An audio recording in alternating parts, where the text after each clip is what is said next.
A martini, shaken, not stirred. I don't know how to put this, but I'm kind of a big deal. Houston, we have a problem. Do or do not. There is no try. Nobody puts baby in a corner. You're gonna need a bigger boat. Keep your friends close, but your enemies closer. I'm your #1 fan. And here we go.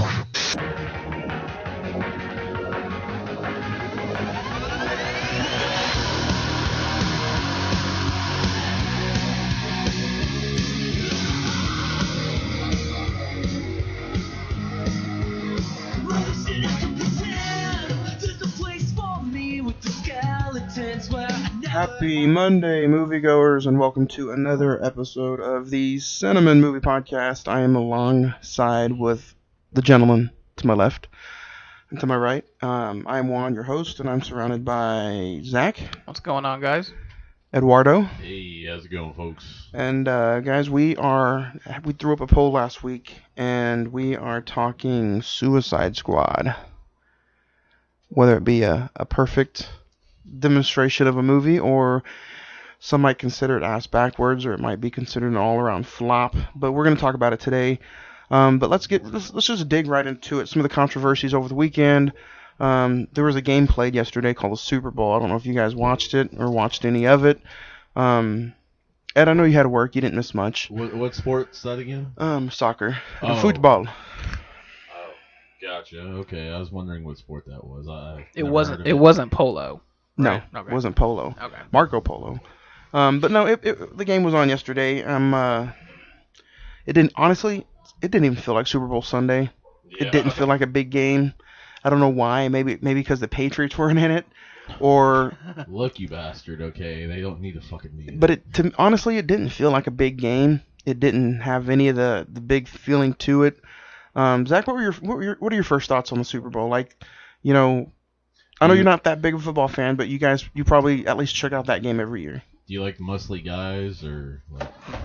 Well, that's a podcast for another day. Shit. No, the game itself was fine. I mean, the team that I wanted to win won, so I mean, it was just like, it was, the thing about the Super Bowl, it's always the best parts of it is always like the last 5 minutes of the game, and then from between there and there, it's like just filler, kind of. Especially with the commercials and the TV previews and the movie previews and all that. Let's talk about that. Right off hand, I didn't feel like the commercials were as entertaining as they were last year or the year before. The commercials were very bland, C level. But you know what I heard? I heard a lot of people did not pay for Super Bowl ads this year. So if you noticed during the actual game, it was a lot of Bud Light, Doritos, Fox, yeah. Stuff that, I guess didn't really have the money to waste, or how can I put this? They have the money to waste. Mm-hmm. A lot of movie trailers were not only released online, but let's get into Ed's rant of the day, because I know eventually he's going to want to talk about it, and that's the Fast and the Furious 9 trailer. Here we go. Ed, I know where you're going. Right offhand, I think we can all disagree, or we all agree, that the trailer is not only outlandishly ignorant, but I think it's also just overdone. Let go of way too much. Way over the top. I mean, when you make it where a car can swing all the way around the side of a mountain or an island, it's just like, oh, okay. It's not even the over the top action that I'm talking about. It's the John Cena revealing himself as the brother. As the villain, basically, yeah. Well, see, John Cena's gone on Twitter and said that he's not the main villain in the movie. So they've probably thrown us a twist. Yeah, and you can't see him, can you? But John Cena has already came out and said that he's not the main villain in the movie. But for them to reveal that he's Dom's brother right offhand... Why wouldn't you save that for a big twist? And then to reveal that Han is still alive, why would you not save that for the movie? Dude, when that happened at the end of the trailer, it was just like, dude, that was like your money making, and you just, It's right like there. they expect it to flop, so they're gonna. No, put no, no. out- It's the No. opposite. Well, no. They throw all that stuff out in the trailer because they know they're going to make $1 billion. Well, what I'm saying is, I feel like they expect it to flop, so they're gonna throw out the, big stuff because this isn't the big stuff. There's more, so you've got to come and see it. Oh my God, it's gonna be the biggest thing ever, kind of shit. That would be like them with Avengers Endgame, and if you still have not seen Avengers Endgame, coming up on almost a year now, so spoiler alert. It's just But, old school. you It's know. just old school Carney acts. No different than somebody trying to talk you into coming and joining the circus. Exactly. And I So- mean, don't get me wrong, like, John Cena, I agree with maybe the villain part, but the whole, I'm your little brother, Dom. Oh, what the get the fuck out of here. The hell is wrong with you? Like, literally, let's have Dom teach SpongeBob how to fucking drive a car. Matter of fact, let's have Dom get Dora to the fucking, I don't know, Fountain of Youth now, so she can be forever fucking 10 or something. Fuck it. Let's just do some dumb shit. Did Why I see? not? Did I see Paul Walker? Or not Paul Walker Might himself? as well, fuck it. But did I see Brian's wife in there? Probably. Jordana, yeah. She was in the trailer, right? Jordana Brewster. Yeah. Okay. Yeah, she's in there, and she's one of the. They're now kind of putting her as one of the people on the crew. But I mean, her I understand because she was here and there. She said that she's kind of like the Han of the Dom's crew. She may not be as talented. But as you know Han, what? But, yeah. With that being said, somewhere there's going to be a CGI Paul Walker in there. I fucking hope not. Let me do you one better. You gonna go see it, Zach? I'm sure I'll see it, yeah. Ed, you gonna go see it? That's why they do what they do. Does it look like I'm gonna see it? No. Yes. I guarantee you, one way or another, Because whether we're somebody putting it on the podcast. No. I bet somebody dragged you to go see it. No. I bet you see it. No. The only way I'm seeing it is if we do it on the podcast. I swear to God. Fuck Fast and the Furious. I would rather Even if the missus wants to go see it, you're not gonna go see it. So would you rather would you rather watch Countdown like 10 more times? I'd rather see Antichrist 2, 3, 4, and 5 than fucking Whoa, Fast and Furious 9. Hold on a second, if you bro. want to put that in perspective. Hold on a second, bro. Bro. Antichrist is not a terrible movie. You just got to sit through schlong. Exactly. It does not make it a bad movie. Anybody out there, go check out Antichrist. It's available on the Criterion DVD or VHS. It's like we're fucking pushing this movie. And then when we get our email saying you sick fucks. You guys realize that Antichrist will probably be an episode one day. But I mean, maybe a Christmas episode. Well, nothing says the holidays like Defoe. I know you're about to hate me for Capital this. D. And I might get a lot. I hate y'all so much. I know you're about to hate me for this, Johnny, but I'm probably gonna get some hate. But I'd rather sit through fucking Twilight 12 than this shit anymore. Me too. Like I'm just like 1, 2, and 3, and I'll go ahead and even get the flack for 3. I don't give a shit about that. That's cool. But 1, 2, and 3 were badass. 4 was all right. 5 they had gone off the rails, but it was cool that they brought The Rock in. But other than that, after that, it's just gotten too fucking stupid. And I mean, that's like Hobbs and Shaw. I still haven't even seen the entire thing of Hobbs and Shaw. I've seen 80% of the movie, and I fell asleep twice. Like, You're just getting old. But I agree with you, though. I think the Fast and Furious 9 is going to be... Well, there's going to be another one. They said that there's going to be a 10th one to like, they really want to make 10 films. It's just like And Michelle Rodriguez was at, like, the premiere of the trailer, and she was like, I don't know what we're going to do. I mean, the only thing we can do now is, like, sci-fi go into space or something. You might as well. I seen a meme saying the only thing they can do after this is fight the Avengers. Like, fuck it. Might as well. Let's go kick the Avengers' asses. But before we talk box office, top 5, as far as what's big at the box office this week, what about that halftime show? You guys like the halftime show? I thought it was... Honestly, I really didn't watch it. You didn't watch it? I needed a cigarette afterwards. So... I mean, I heard that they did really good. So yeah, it was really, really good. They had it's one of the better halftime shows we've had in a while. Yeah. There was a nice little message in there. I thought J-Lo and Shakira just blew it up as far as, like, performance-wise. And it was good. Good. Needed a nice cigarette and a brandy afterwards because it was hot. Yeah. All in all, I'm upset that there's like 7 months now of no football. I know, I was about to say, are you sad that football's done for a while? But wait, The XFL. There is the XFL. It's February 8th. Next Saturday. So it's that could be pretty fun. Anybody who doesn't know what the XFL is all about, I'm sure this is going to be different this time around. But go check out the ESPN 30 for 30 on ESPN Plus about the XFL. It's pretty fun.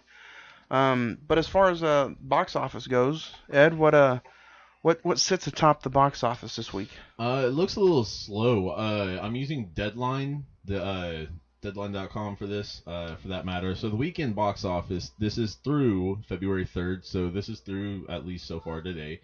Bad Boys for Life is still sitting atop. However, it is a little slow this week with $17.7 million. Doolittle is number 2 with 12.2. 1917 has come in number 3 with 9.5 million. Number 4 is 6.2 million to Gretel and Hansel. I kind of thought that'd do a little better, to be fully honest, with Sophia Lillis and her, with it and all that. But Yeah, we'll see. I knew it was it's not going to be like top. And then number 6 is Jumanji, The Next Level. So, I mean, number 7 is Star Wars. So, I mean, it's still in there a little bit. But, Zach, did you ever go see Jumanji? Yeah. Did you? I really liked it. Did you really? Mm-hmm. I think it was a worthy successor for the next level or whatever. No, Welcome to the Jungle. That was the one. Yeah. I thought it was a worthy sequel to that. So technically, it's all in the same universe as the Robin Williams Jumanji. It is, yes. And there's no mention of Robin Williams in this one, but I mean, it's all in the same world. Spoiler alert: the ant's at the end of it. Huh? The ant is at the end of the current Jumanji movie that's out. Yeah. So. Oh, from the original movie. Nice. They should bring the board game back. But well, that's the gimmick, is that it has to evolve into what we have now, basically, from the board game to like a Nintendo set to, I guess, a game on your phone. So. Spoiler alert. Not really. I think it's in the trailer, actually. So. Awkward silence. I spoiled the biggest thing, if anything, because the ant's at the end of the movie. Wow. Other than that, though, we're going to talk about recent watches, what we've checked out. But you guys can follow recent watches at the Instagram.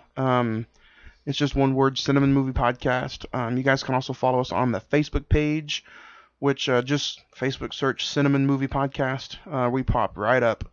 Got a nice new profile pics, so it's always nice. And we've reached 300 followers now, a little over 300 followers on Facebook. So go ahead and check us out. And if you can't find us that way, then just facebook.com/movie reels REELZ 405. We pop right up. And you can also find the YouTube page on the Facebook page. Ed, how do they find the YouTube page? Pretty easily. Go ahead and go to that facebook.com/moviereels405. Hit that Learn More button that pops up pretty much automatically. That'll transport you to the YouTube page. Go ahead and hit that like, subscribe button, as well as that notification bell to go ahead and hear every single time we release a new episode. Every Monday, pretty easy. You guys don't... Not a lot of people listen to us on the YouTube, but man, Spotify is where it's at. So you guys can also find us on Spotify. Just if you already have the Spotify app, who doesn't, just go ahead and search the Cine-Men Movie Podcast. We pop up right there on Spotify. We're also on Podbean as well, but you can find all that on the actual Facebook page. So other than that, we'll start some recent watches. Zach, did you get to check any fun stuff out this week? I did. The main thing that I watched was I was able to get Amazon Prime for about a month, and I checked out the second season of Jack Ryan. It's really good, really good. I was very impressed with it. Better than the first season? I don't know if it's better than the first season, but this one goes like much globally all around the world, and I really enjoyed that aspect. And I think John Krasinski is just like, he is that character. Have you seen the second season, Ed? I haven't seen first yet, for that matter. And then I checked out. Me and Johnny, we got to check out probably the final. Well, for me, the final Best Picture nominee, Parasite. And I also checked out the director's other. Well, it's not his first movie, but first English-speaking movie, Snowpiercer on Netflix. Holy shit! Have you seen that, Johnny? Snowpiercer with Chris Evans. oh, I haven't. It's about like the train and like the lower class versus the high class. Who's that directed by? The director of Parasite. Oh, okay. Bong Joon-ho. It's really freaking good. Hmm. Like, I think after you see it, that you might want to talk about it as an episode. Hmm. And then, like I said, I checked out Parasite. What'd you think about it? I thought it was amazing. Now that being said, I thought it was better than 1917. Well, okay, hold on. I enjoyed it a lot better than 1917. But just because of how 1917 is your basic war movie. Parasite, I did not know what was coming every single step of the way. Right. And then at the Parasite is very much like a twisting, turning journey. Like you said, and I agree with you. It's very much like you really don't know. It almost felt like which I guess it is kind of an independent horror film. Yeah. It is genreless almost because there's comedy, there's drama, there's horror, there's thriller, and there's really, and the plot of Parasite is basically about these two Korean families. One's rich, one's poor, and basically the poor insert themselves into the new family, and I'm not going to spoil it, but in very interesting ways. And then towards the end of the movie, like the last 20 minutes, it's just like almost like a Tarantino. It goes like full on out, and you're just like, what the fuck am I watching? Yeah. Did it not feel like a kind of a weirder, different version of Get Out? Yeah, almost, kind of. There's one scene that I don't know if you remember. I'll just say it involves a kid and cake, and he turns to look at the twist of what's really going on, and you see the person kind of just like slowly come up the stairs, and you're just like, oh my god, that's like really I will freaky. say that if you had to pick a perfect trailer for this movie, it doesn't. The trailer does a good job of it. It doesn't spoil anything. That's what I was about to say. The trailer makes it seem something that it's not. Mm-hmm. But honestly, do you think it's going to win Best Picture next Sunday? No, I think it should. Like after seeing the movies that I've seen, I think Parasite should probably win Best Picture, but I still think it's going to go to 1917. I think at this point in the game, it's either going to be Parasite, 1917, or Once Upon a Time. Those are probably the three big contenders. So, I'll start that with my recent watches. Was Parasite, and I think it was a tremendous film. I think if it is out on the Redbox, you guys should definitely check it out. Mm-hmm. But if it wins, you'll be able to put it on the shelf. That's true. But if it's out there just to buy and you can't rent it, I really recommend it. I think. The thing is, it's only $14.99 at Walmart. Well, that and to be. I mean, Johnny, you can probably agree with me. This movie's it's gonna turn people off because it is a Korean film. It's subtitled English. There's really no English. I don't think so. If you enjoy good film, like if you enjoy just good movies overall, I think the subtitles won't bother you. Well, and I agree. I mean, it didn't bother me at all. If anything, I was just like more drawn into the story. Right. But I mean, like, there's people out there that are not gonna watch subtitled films. They're just not. No. And I mean that's fine. We need a third take on this. What do you think, Ed? Do subtitle movies does it kind of like throw you out of? No, I love subtitle movies personally. I mean, I had to at first learn how to watch and read as well. But I mean, I like to watch anime and stuff like that, different Japanese flicks in that. Plus Taiwanese most of the animes they have subtitles in them. Yeah, so I mean, I don't mind them at all personally. My wife. She hates them just because she doesn't like to read and then watch as well. She can't follow it. So I mean, I think there's some who can, some who can't. But I think it's how interested you are in the subject matter. If anything, when you had to read with Parasite, did you not you felt more involved into the story? So therefore, you kind of knew what you were in without sometimes even reading. It almost felt like you were understanding the Korean language. That's kind of a placebo effect right. in a way, because I mean, don't get me wrong. Sometimes, like during Attack on Titan, I've understood that, or Dragon Ball Z as well, for that matter. So you might have to check it out this week. That might be some homework matter, like for you this week, and come back next week and kind of like let us know, a third take on it, because I have a feeling that I think you might like it, Ed. I really think you will. I've heard some really good things. When I was searching up, scores and all that, and what to look for and what you should even take away from it and think about it and different things as such. That was one of them that just kept popping up around everywhere. So I mean, it probably would be a very good watch. So I've heard this that apparently the score was pretty well received in a lot of critics' minds. So Along with like the cinematography and the production design and the acting and everything, it's just, I mean, that is probably one of the best movies of the year. But I mean, it's not going to appeal to everyone. I understand that. I do find it funny that a lot of international films, and I mean as in to us foreign films, don't really get a hell of a lot of praise over here. But then you see like Star Wars or Endgame or something like that getting a lot of praise across the way, across the seas and all that. I will say I'll go ahead and put it in with another foreign film that I watched. I watched Pain and Glory over the week, and how was that? It was good. It was real fucking good. I have a feeling like... You think Antonio Banderas is gonna steal it? No, he should. Like after seeing that movie, I think it's really, man. The small subject matter, without giving it really anything away from Pain and Glory, is Antonio Banderas is like dealing with really chronic pain throughout his entire body.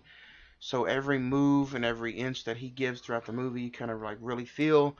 But I highly recommend it. Again, that's probably one of those movies that it may or may not be on the Redbox depending on where you're at in the States.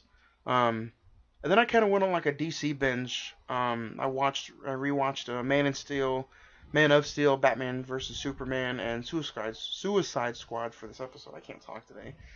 And then once a year, every Super Bowl Sunday, I pick one movie that involves somehow, some way, the game of football, and I'll sit and watch it and kind of just reminisce. And Johnny's having a stroke. Someone needs to call 911. I watched Silver Linings Playbook. Oh, nice. Rewatched it, and man, it's a good movie. Yeah. I keep forgetting how excellent it is. Ed, what about you? Did you check anything fun out this week? Yeah, Jay and Silent Bob reboot. Loved it. Fucking loved it. Ear to ear, smile, just... Yeah. Okay, so if you're into those movies, if you're into like Mallrats or Jay and Silent Bob, Clerks, any of those, Dogma, I promise you will fall in love with this film within the first 5 to 20 minutes easily. If you've kind of been with that kind of stuff, then you may or may not like it, but I loved it. No, I think you definitely have to be a Jay and Silent Bob fan to enjoy that movie. I don't know about definitely, but I mean, even in the realm that they have, with like Affleck and Damon and different stuff like that they've done little movies, little parts in and all. Yeah, but yeah. Dogma's definitely different from. Yeah. The subject matter is different, but the tone of comedy is way different. Yeah. It definitely is. I would almost say if you enjoyed just the first Jay and Silent Bob Strikes Back, you would enjoy this one. Oh, easily. That's the only one you even have to partly watch to get predominantly what's going on in this movie. Because I mean, is there 3 of them or is there 2 of them? So far, there's 2 of those, but there's a Clerks 2. Supposedly they're all in the same universe. Basically, because Jay and Silent Bob are in the Clerks movie, both of them for that. But Kevin matter. Smith is pretty good in this reboot. He takes a little bit of each one of his movies and inserts it into this reboot. So and I mean, even with the scene with Ben Affleck and all that, what he was doing there, he got to throw out a lot of different stuff. So I'm not giving anything away, but he got to throw out a lot of different stuff, and it was really, really cool. So I've got to say.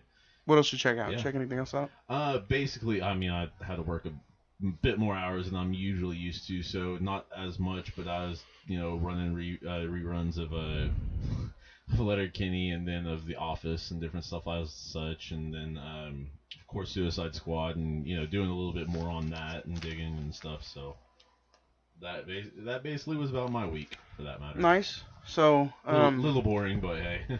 Well, we'll get through it. Before we jump into our recent top 5, Zach's going to tell us a small 4 things that we probably didn't know about Suicide Squad. All right, so coming in at number 4, Blake Lively turned down the role of the Enchantress to do The Shallows, which I know The Shallows isn't a perfect film, but I really enjoyed that film. Number 3, so this is going to be a long list, so just bear with me. Okay. Leonardo DiCaprio, Brad Pitt, Daniel Craig, Matthew McConaughey, Johnny Depp, Colin Farrell, Keanu Reeves, Oscar Isaac, Jason Statham, Idris Elba, Matt Damon, Joseph Gordon-Levitt, Alex Skarsgård, Ewan McGregor, Robert Pattinson, Michael Fassbender, John Hamm were all considered for the role of Deadshot. Damn. Yeah, that's a big list. They all turned it down, or they were Yeah. just considered? I think they were considered. I mean, honestly, I think And Joel Kinnaman, who ultimately plays Rick Flag, was also Yeah. considered. I could have. I could kind of see Colin Farrell doing it, Kind of. I mean, yeah. even though he's going to be the Penguin now, so that's kind of funny. And then Robert Pattinson was pretty funny as well. No, yeah. Number 2. No, this one's really crazy. Viola Davis, who ultimately plays Amanda Waller, Kerry Washington, Octavia Spencer, and Oprah Winfrey were considered for the role. Oprah. Were the front runners. She can't admit that. Like the dead-ass brutality of it. serious and just like mystery that that. Oprah's a pretty damn good actress. I'm not saying that. She's been considered for an Oscar. Well, no. I'm not saying that. I'm just saying with the way this that Amanda Waller was portrayed in this, or even written in this. Well, I don't think she would have been a good pick to be that. Well, I can intimidate you to and be make ruthless. You do what I yes, want you to do. but the without other thing is, wanting you don't to, see, You know? you don't see Oprah in a comic book movie. Number 1, I she mean, doesn't fit that. I mean, it's just like what was the one movie, A Wrinkle in Time or something like that. She was good in that. I thought she'd be pretty good in that. I could even see her. I know some people might call me a dumbass for this, but even in like a Cinderella adaptation, I can see that. You know, if they wanted to do something like that as the fairy godmother, I could kind of see that too. But I mean, as Amanda Waller, no, she's not. The way Amanda is in the intimidating comic enough. books and in like the animated short movies, like Viola Davis did an excellent fucking job. Sorry. And she's also the same way in the TV show Arrow. I don't know if you guys ever seen Arrow, but there's a brief section of time where she's in the series and she's portrayed the same way.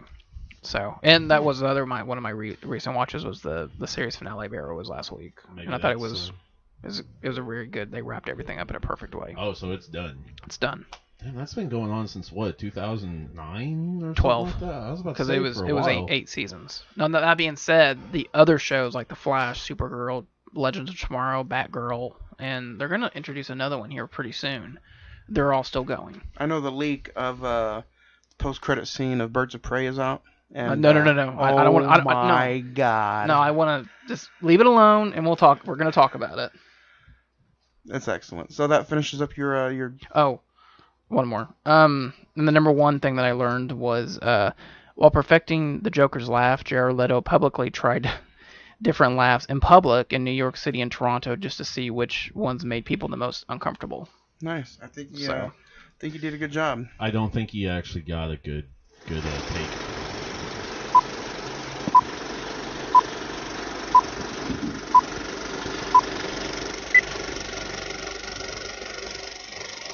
All right, guys. This week we are talking our top 5 DC moments in the DC EU, and anybody honorable any mentions? DC film or just in the DCEU? Any DC movie. Okay, because you said DC Universe, I was like, well, It's all of it to me. So I mean, is this even going back to like Superman, fucking Christopher Reeve, Chris Superman? Reeves and shit, or DC. It's a DC movie, isn't it? Okay. Like, okay. So Um, I got a few honorable mentions. Do you, I just have one. Ed? No, I do not. Mine is gonna be laugh at me if you will, but I have a few. So my first honorable mention is gonna be the ending scene to Batman Forever, where you finally see the live action version of Batman and Robin running down the tunnel with the big bat signal behind them. Always watching the animated series and being a huge Batman fan, I thought that was like I thought that was the greatest thing in history, watching Batman and Robin finally running down the big old spotlight behind them. My next one is going to be the race between Flash and Superman in the Justice League. I thought that was a pretty fun. They took that right out of the comic.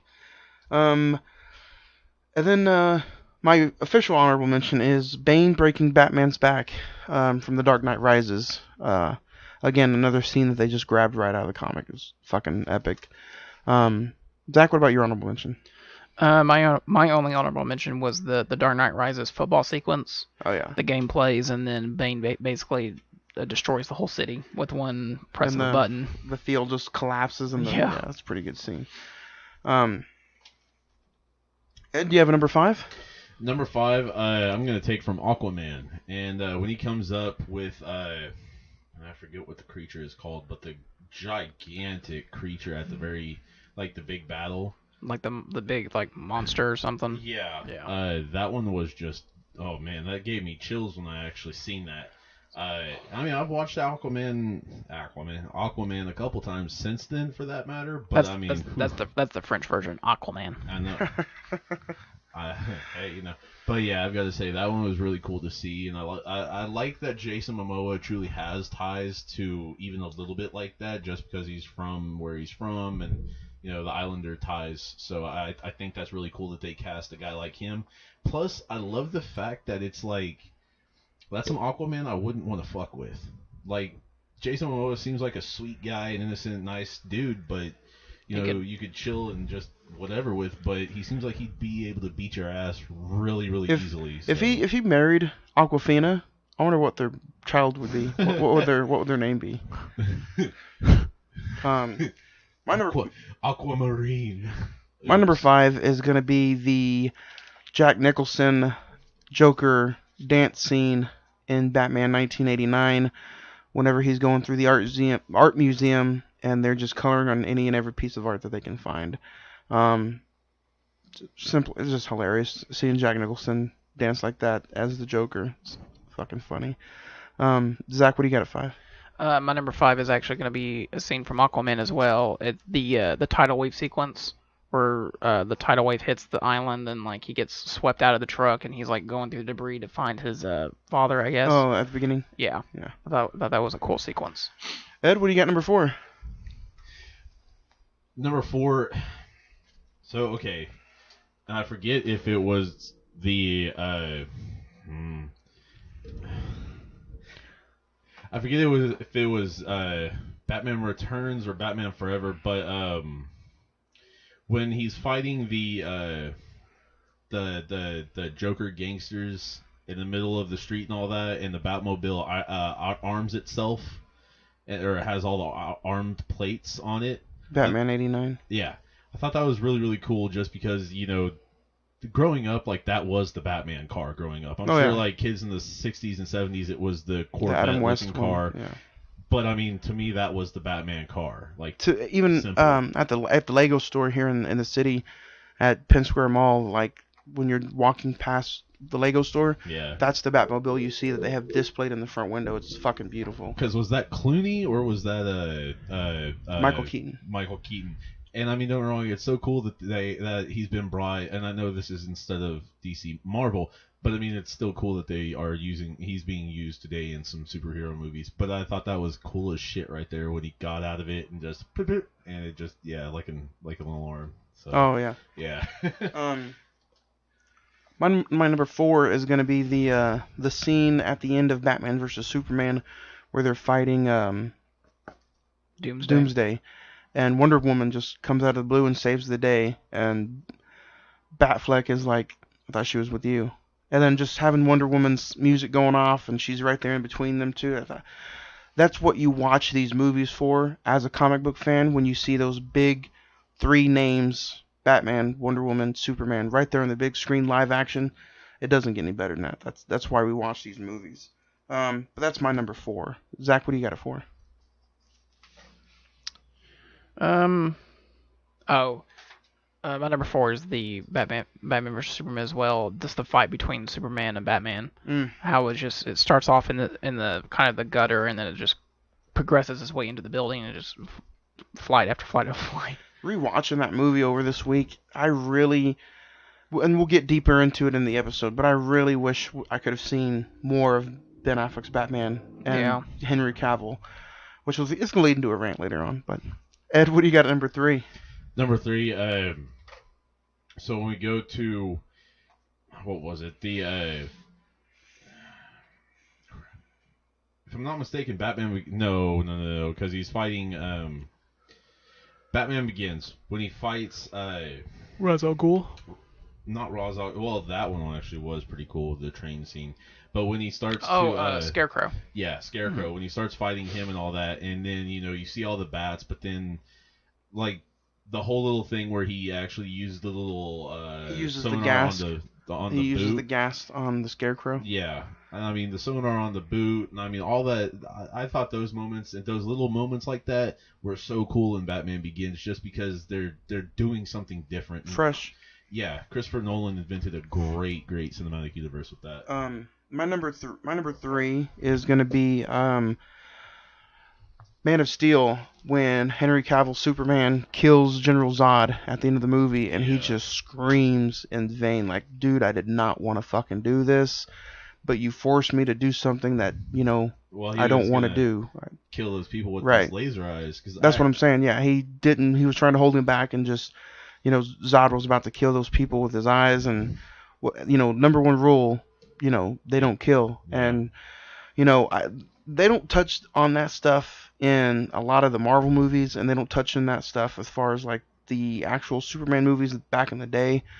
But when you saw that Henry Cavill had to break General Zod's neck and just he screamed out in vain and had the tears in his eyes, like, dude, that's emotion. That's what some of this stuff is all about. It's fun, and I'll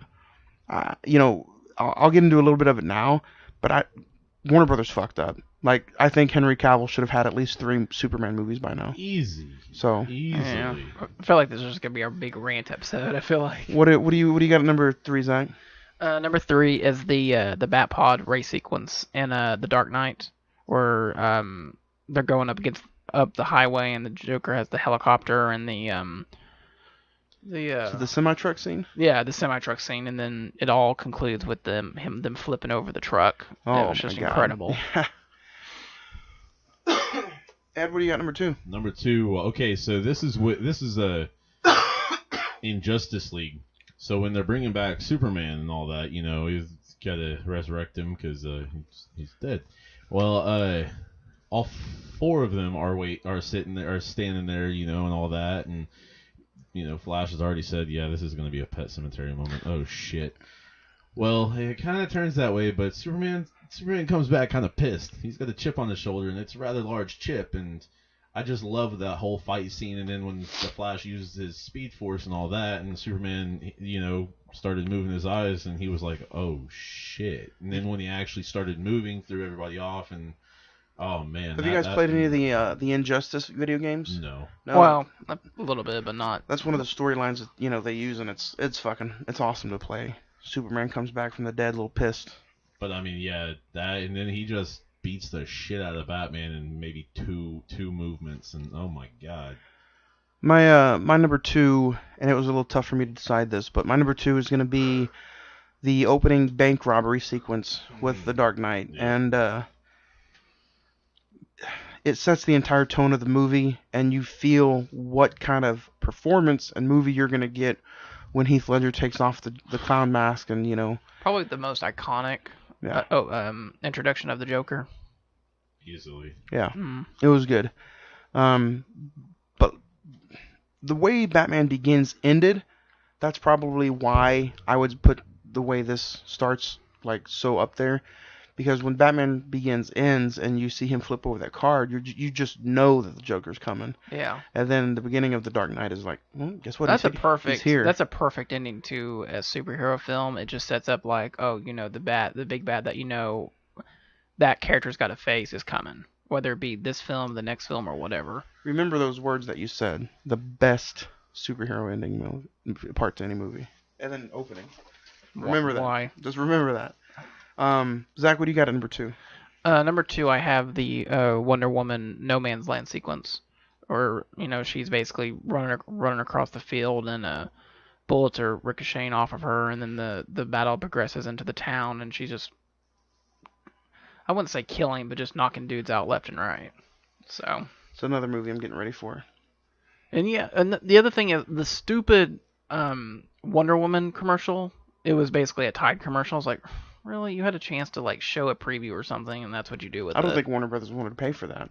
But I heard It's like, the we'll average let Super you Bowl- have Gal Gadot for like 2 seconds, and that's it. The average Super Bowl commercial I heard was going for like $25,000. So It was like, and did you see the comparisons of 50 years Yeah. ago? the compared cheapest to ticket now? price was $2,500. Yeah. Stupid. Ed, what do you got at number one? Number one, I think a lot of people agree. Heath Ledger's performance was literally one of the best we've seen.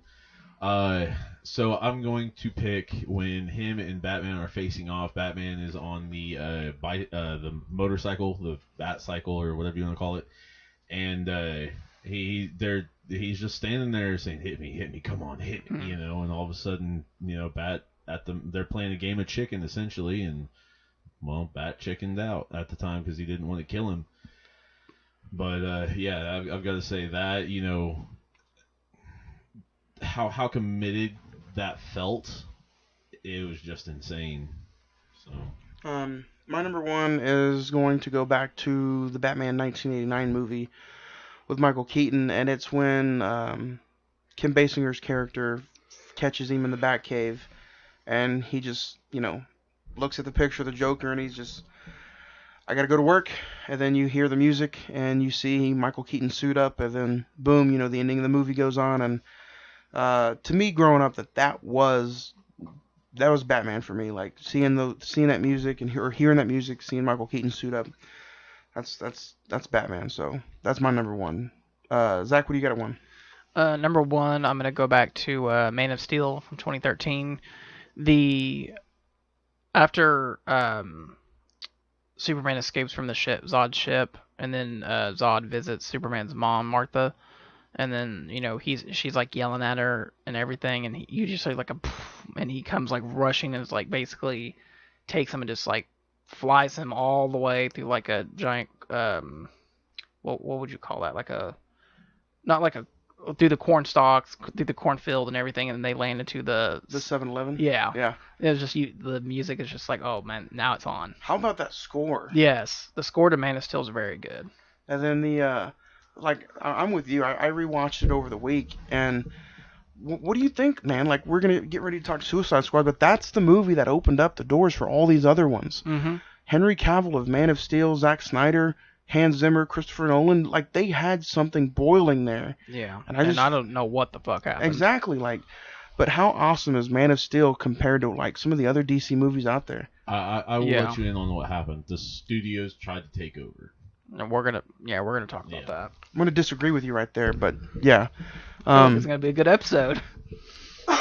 But man, I can't wait to get into it. But we're talking Suicide Squad today, guys, and due to some music rights, I'm not gonna be able to play the opening trailer or any trailer to the Suicide Squad because of the way the soundtrack is. But guys, this movie opened up August of 2016. And it had some hype around it. It had a lot of hype around it. And to be fair, those trailers are really, really good. The first trailer that they showed, either the Comic-Con trailer or the first theatrical trailer, where it's just dark and gritty, it's just like, oh, this is going to be really cool. And I don't know. Well, we'll talk why, because Zach has a reason why. But the Metascore is 40%. Rotten Tomatoes is at 27%. And IMDb is at 6 out of 10. You guys can check this out for free, or not for free, but for if you have a Hulu subscription, it's on Hulu. Really? Yeah. Oh. But let's check it out, guys. We're talking Suicide Squad with a theater release of August 5th, 2016, directed by David Ayer. It had a budget of $175 million, and it brought back $746 million. You guys can also check it on TNT throughout the week. It's making its TV debut this week, I guess. So like we always do, we'll go through first views and compare it to this way around. It's got an amazing cast of Will Smith, Jared Leto, Margot Robbie, Viola Davis. So yeah, let's check it out. Ed, first time view? Loved it and thought it was pretty cool. Second time for this podcast? No, it's been like probably... No. Second. Oh. What was your second take on it? Or third, fourth, whatever, but for the podcast? personally, I still like it. I mean, honestly, I kind of have a few little nitpicks, but they're few and far between. Zach? Did you check this out in the theater? Fuck I did. this movie. I did, and to be honest, like you said about the Metascore and everything, like I really went in with an open mind, and honestly, the first time I watched it, I liked it. I didn't think it was the best thing in the world, but I didn't think it was as bad as everyone says it was. He said, "Bitch, give me my $16 back." But I feel like you had Originally, you had an issue with it the second, third time around. I think originally, like I gave it like a B, like which I think was that's about where the movie was at. This time around, I fucking hated it. Oh wow! Awful, dude. Watch your fucking language, you asshole. We don't need that kind of bullshit on this. I think I was probably the opposite. Like the first time I've seen it, I watched it literally on the day it came out. I got tickets for my birthday since my birthday's the 8th, and I actually thought it was pretty good. I didn't mind it. I thought that the Joker performance, I completely shitted on Jared Leto's Joker the first time around. And then watching it 2, 3, 4, 5, 6, 7, 8, 9, 10, and then for this episode, I've come to appreciate what they were trying to talk about, and appreciate the story, and appreciate Jared Leto's Joker. And we'll get into it. So let's talk about it. I think it starts off fun and gritty, and I do agree with the darkness. It is pretty dark. I thought it was really fun to introduce all the characters and put the little stupid little clips about them, like Captain Boomerang fetish, pink unicorns, and the Enchantress, like over 6,000 years old and shit. I thought that was really cool. I enjoyed that. I'll every time I watch it on something I can pause on, I'll always pause it and look at what and go from there. The biggest problem that I had with this movie when I first seen it was Will Smith. Going back and watching it now, like I don't mind him. I kind of wish that I got Will Smith in the new one instead of John Cena, and I'm not really looking forward Idris to. Elba. He's not confirmed of who he's playing just yet. But I mean, like, let's hold on a second, because I mean they could always throw somebody else in there to play Deadshot. But you know what? I honestly I won't mind him playing Deadshot if he is, but with Flag now coming in, Joel Kinnaman is back to being in the movie. What is John Cena going to play? I know I'm kind of interested in seeing that. I don't think he needs to be in the movie at all. But let's do a quick set on fantasy booking. We know that the popular ones are coming back. We know Viola Davis is back. We know that Harley Quinn is back. We know that Joel Kinnaman is back. And we know that Boomerang is back because he was one of the biggest. Zach, you're rolling your eyes at me. He was one of the more beloved characters as far as the actor that played the actual character goes. So who's not coming back? We know for sure that the Joker's not coming back. Oh my God. We know for sure that Diablo is not coming back. Right. Really? And we know I don't think Killer Croc is coming back. Killer Croc, unless John Cena is playing Killer Croc, which you never know. Right. From going to Dom's brother to the Killer Croc. It's a big ass crocodile. So I mean, it's going to be interesting. Like we still have a year to go. It comes out next year. Unless John Cena plays Diablo. I'm going to pretend you didn't say that. I really. But let's talk about intros. I thought the intros were pretty well set up. I think the runtime was good. Zach, what about you? What's some of the bigger issues that you had going into the opening of the movie? Did you have any kind of trouble with the opening? How about the loaf? Did you like the loaf? This is just gonna be like a bitch fest for me, basically. Well, let me hear it. Well, okay, so the movie opens up. You get introduced to Will Smith as Deadshot and Margot Robbie as Harley Quinn. The two main ones. Main ones. And that's fine. But then the movie proceeds to go with and the other thing that kind of irritates me is that they're kind of copying the Guardians model where they're having like a pop song with each individual characters. Right. Which is, I guess, Marvel fine. can do it, but DC can't, right? Exactly. Okay. No. That's what this. No, but it's just like that's what this episode is going to be about. No. What did I say at the beginning? But the thing, Marvel can do it, but DC can't. Did I not say that? Yeah. The thing is, it's not. I feel like they're doing it just to be doing it. While in Guardians, all the songs were rooted in the character of Star-Lord. I mean, they did it fresh. They did it, because I mean, Guardians was a big hit and all Right. that. And, But I mean, that's do another thing I understand, want to talk but- about because they spent a lot of money on this soundtrack Warner Brothers did for Exactly. Suicide Squad, thinking it would pay off. And it paid off because the Suicide Squad album was one of the most downloaded albums of that year. A lot of good So songs. let's it paid off in that way. Right. So But then like, and I think the next one is Killer Croc or whatever it is. yeah, And then you get to Amanda Waller. And then like, okay, so you introduce those characters, the core, at least the core two of the right. group. Because before the movie, everybody, when I don't know about you guys, but growing up as a DC fan, the comics, the Batman animated series, which I put on like one of the you guys. I don't know what you guys watched growing up, but you, Ed, you'll probably put Pokemon or Dragon Ball up there as far as one of Dragon the Ball. main animated series that you watched as a kid. Zach, I don't know what you put up there. Probably X-Men or some shit. No. King of the Hill. No. What would you put? What would you put up there? David Bobby. What would you put? It up was there? like the Cartoon Network stuff, like Ed, Ed and Eddie and Okay. Johnny Bravo and Mine, stuff like that. mine is the Batman animated series. And growing up, you always wanted to see Killer Croc, Harley Quinn, Right. more Joker.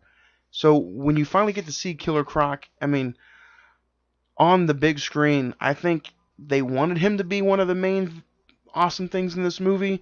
But the thing I enjoyed, and there's a good shot of him just a little bit ago. We're kind of watching the movie as we're talking about this episode. We kind of usually do that. But like Ed said earlier off mic, something you see a lot in this movie compared to Marvel movies. Marvel will use CGI for the Hulk, for Groot, a you know, lot of different right. things. Mhm. DC in this movie used Practical effects. right. I mean, they makeup, used a lot of visuals. makeup for Killer Croc, which I thought Right. he was. I thought he looked no, good. and I'm not complaining about that. It's just the way they set up the characters is just like, okay, like I said, you get introduced those. Amanda Waller comes in. She has the dinner sequence where they're doing the whole squad of what's going to be the squad. Okay, that's 2 times they've introduced them. And then when they go to the State Department, the Pentagon, and she's introducing the characters, that's the 3rd time. At that point, it's just like, I fucking get it.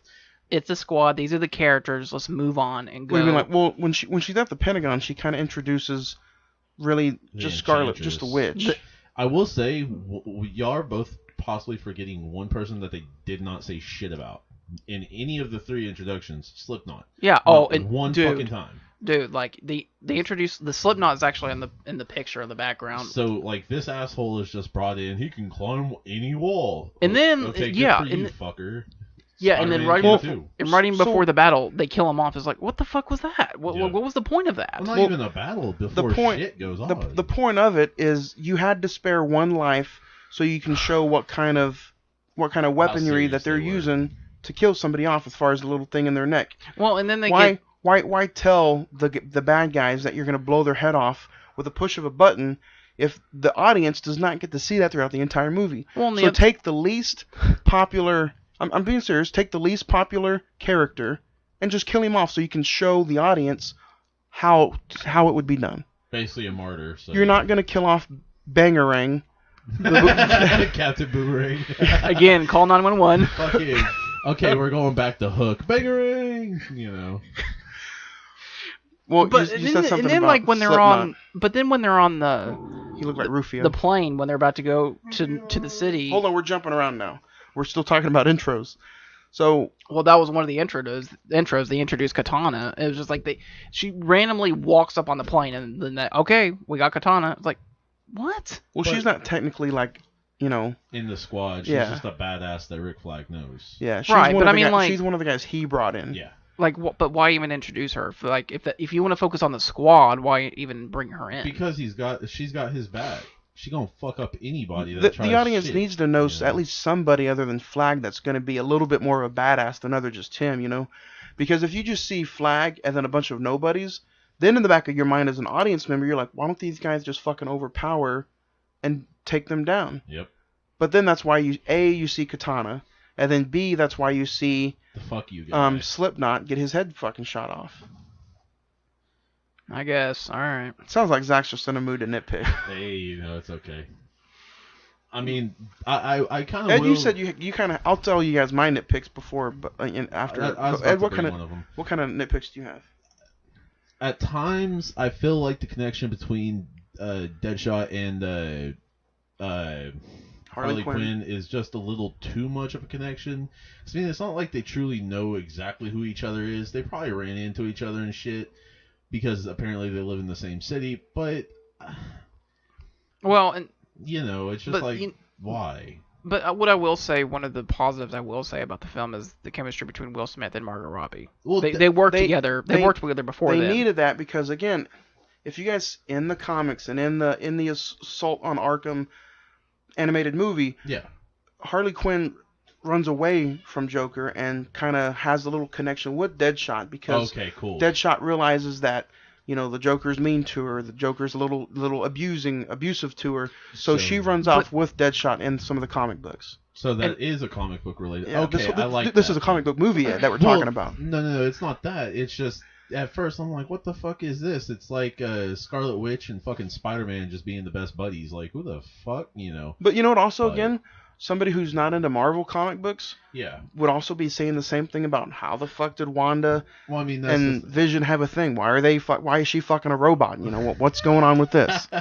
Well, I mean that's the thing, and I mean I don't know as much about DC as I do Marvel, So I mean there is that. So okay, I'm cool with that. Then never mind on that. Sorry. I mean, some of my small nitpicks would be like Joel Kinnaman's, just the way he's portrayed. Like, I wish, other than him being a ex-Marine or something, you don't really get too much of a backstory on him. Or something like that. Well, no, he's not an ex. He's a current. He's just assigned to Argus. This Amanda Waller's. Basically, he's Amanda Waller's top guy. I saw some nitpicks online that people just nitpick in the movie about how they were pissed because Will Smith didn't wear the Deadshot mask throughout the entire movie. And I'm like, you have a almost billion-dollar actor. You're not going to cover his fucking face with the mask throughout the entire movie. And I mean, I get that a little bit, but it's not like he never worn it. He worn it a few times. Maybe not for a 45-minute span of time. But you also have to look at it like how DC at this time and age was trying to make things a little bit more realistic. Yeah. So that's his his. Like, you're not gonna walk around just because Jason and Michael walk around with a fucking mask all the time doesn't mean Deadshot. That's his battle his battle helmet. Exactly. So. I mean, shit, that's his focus. Let's go, kind of shit. What did you guys think of Harley Quinn in the movie? I thought she was good. It surprised the hell out of me with Margot Robbie kind of going into that, but I mean, it just shows, she can be the bleach blonde, summer girl from California, or she can be the crazy psychotic asshole. Well, before this, she wasn't really in too much sex. What did you think about Margot Robbie as the very first time seeing her as Harley Quinn? Can you see anybody else playing that role? No, honestly. After this performance, not really. No. Especially, I think my only there's a lot of high hopes going into it because going into this movie. I've heard a lot of the early reviews for Birds of Prey have been really good, actually, the positive of it, and they say that her performance in Birds of Prey is actually very, very good, even better than Suicide Squad. I've heard really good things about Birds of Prey. And they're really good from actual movie critics. So now the fans are like, "Oh, this probably isn't going to be any good." But I think But I mean, the only thing that kind of irritates me is just her accent goes in and out from time to time. I mean, if you're from Boston or New York or wherever she's from, I know she's from Australia, but right. The character, just stick with it or don't do it. Mm-hmm. I'm sorry. But I mean, man, what else you got up there? Well, Johnny? no, you didn't like her as a character as whole, or? No, I like her as a character. I think she's one of the better parts of the film. Like, her and Will Smith are definitely the best parts. But I mean, it's just because if you, and I gotta see Birds of Prey because I know she's good as the character. I know that for sure. But I mean, maybe the character just wasn't given justice in this film. Maybe that's it. I don't know. I think everybody kind of dismisses on this character of the film because I think a lot of people just had too many high hopes for Harley Quinn as a live action person. And here's the problem: they do 2 origin stories in one in this. They do the electrical shock, which I hear that's how she becomes Harley Quinn. But then they do where they swan dive into the chemicals and that's another origin story. Well, it's not really an origin story. One is you get to see how she gets crazy and fucked up, right? The other one is you get to see how her skin becomes the way it is. So it's not really two origin stories. It's just two different. It's the same character. You're getting a lot of backstory on Harley Quinn. If anybody has an issue with the backstory scenes of this movie with Harley Quinn and Joker, it's because that's the most popular character in the movie. You don't get Suicide Squad, the actual team, in the comics or in the animated movies without Harley Quinn. You don't get to see Harley Quinn without seeing the Joker. So, and people seeing this movie, if you guys went and saw this movie and there was no backstory, would you like it? Or would you want to see how Harley Quinn became Harley Quinn? Not necessarily. I mean, you could save that for like if they were going to do a sequel. They were going to do a sequel, right? So their plans kind of just got shit. But I mean, like, you don't have it. I don't know. I feel like I'm. Let me hear it. If you were going to do any of the two characters, which they did, that's not a criticism of the film. If you're going to pick the two main characters, which is Deadshot and Harley Quinn, I think they needed better backstories than what they were given. I understand that Deadshot is like he's there for his daughter, and then he gets rounded up by Batman, and then kind of the same with Harley Quinn. She does her thing with Joker, and then she gets rounded up. But I mean, like, it's kind of lame caricatures, if you will. I think they could have done better. You mean lame character backstories? Yeah. I feel like, and like you said, you've seen the animated. I don't know if she's in the animated show or not. That's actually where Harley Quinn made her debut. Yeah, like and I'm sure she wasn't in any of the comic books or nothing. She made her debut in the series. And did they explain her backstory in the show? Yeah. It took a few episodes. Right. But I mean, like, roughly the same thing. But like, she's always been basically Dr. Harley Quinzel, and she basically was. She just fell in love with the Joker. Right.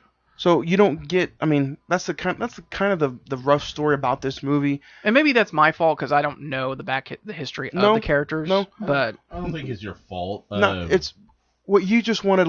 You're what every other fan wanted. You wanted more Harley Quinn. You wanted more Deadshot. You wanted more Joker. Right. Am I right? I mean, they're wrong. I think where they fucked up is they hyped the Joker so damn much. They didn't hype the Joker so damn much. When you put the Joker on a poster or on any kind of DC film, you're gonna get hyped for it.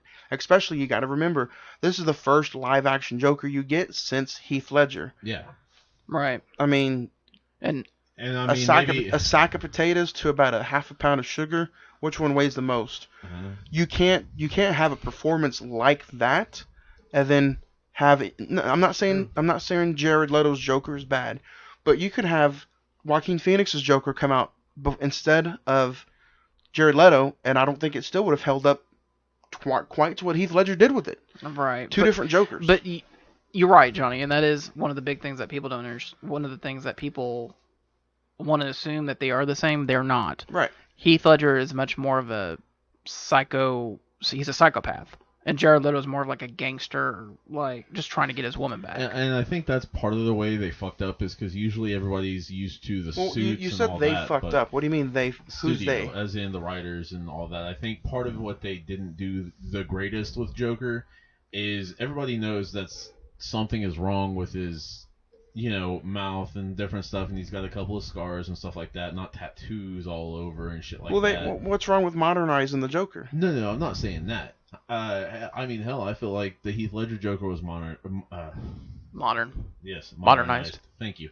It's just like, I don't know if you go the gangbanger way, mafia way, maybe, but not really. I don't know. What other way after the performance and after the modernized clown of Heath Ledger in 2016, almost 10 years later? Yeah. Which way would you go? Especially if you're going to give him Harley Quinn as a girlfriend.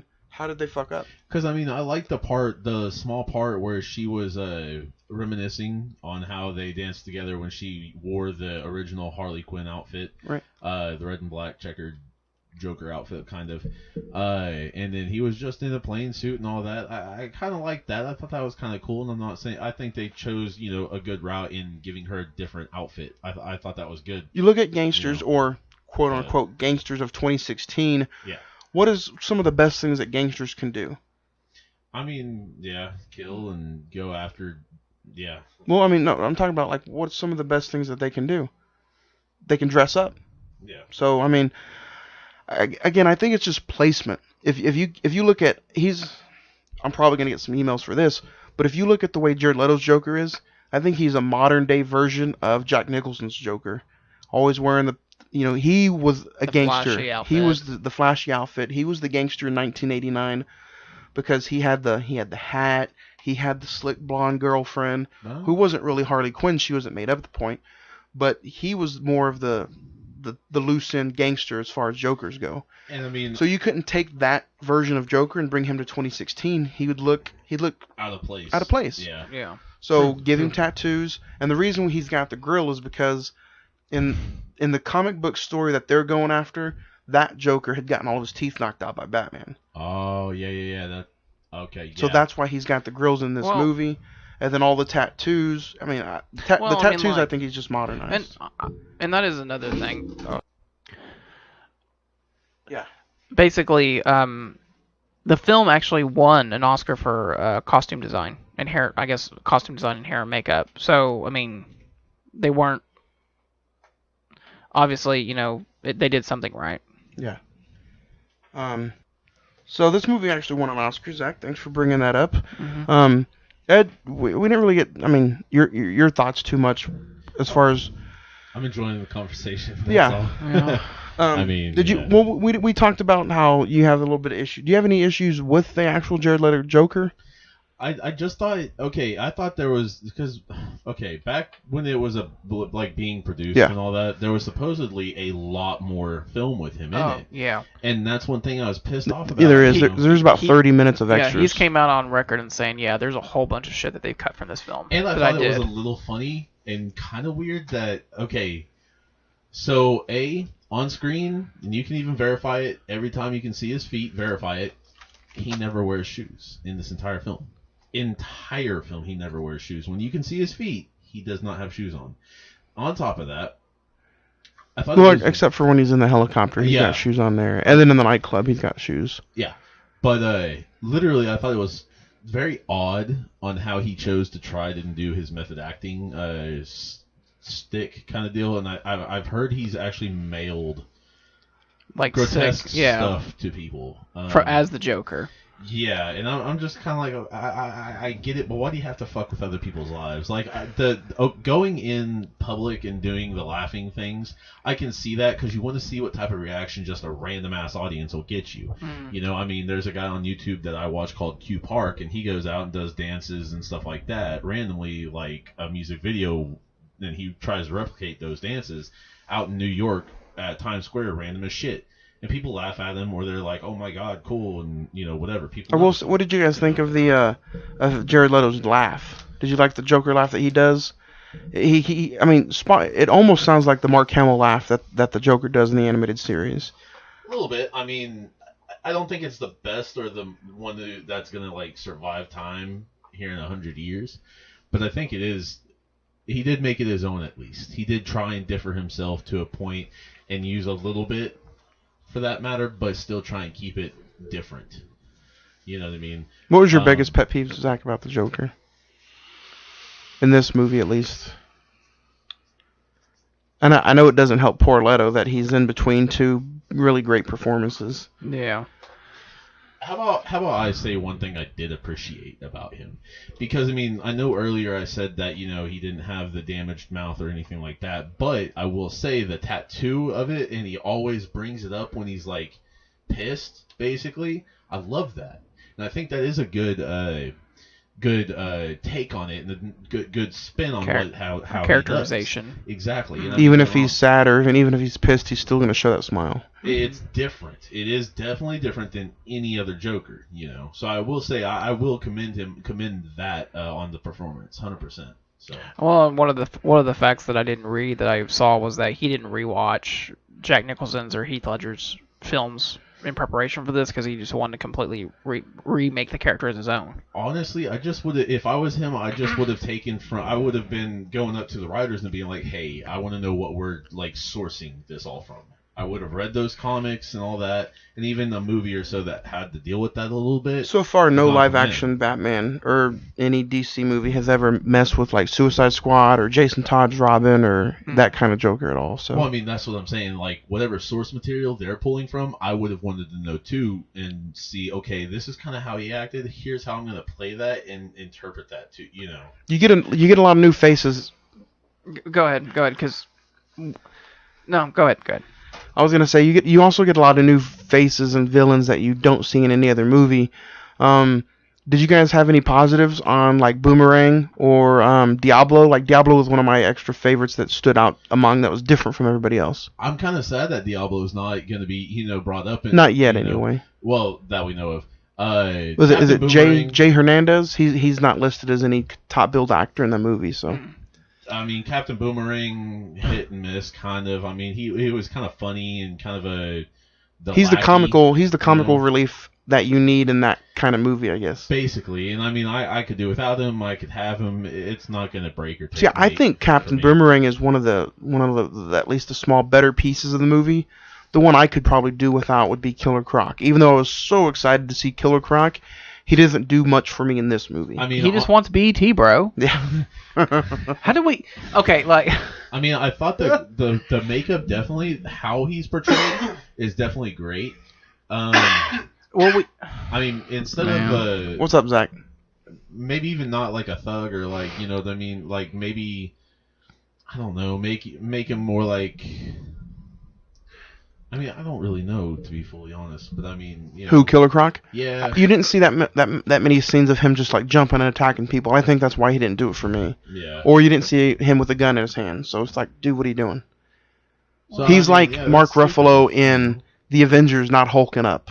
I mean, that's stupid. If he uses firearms, then what the fuck? Why not? So Everybody else, you've got What's like- 80 other guys who other do, what's on your mind, Zach? Well, man, like I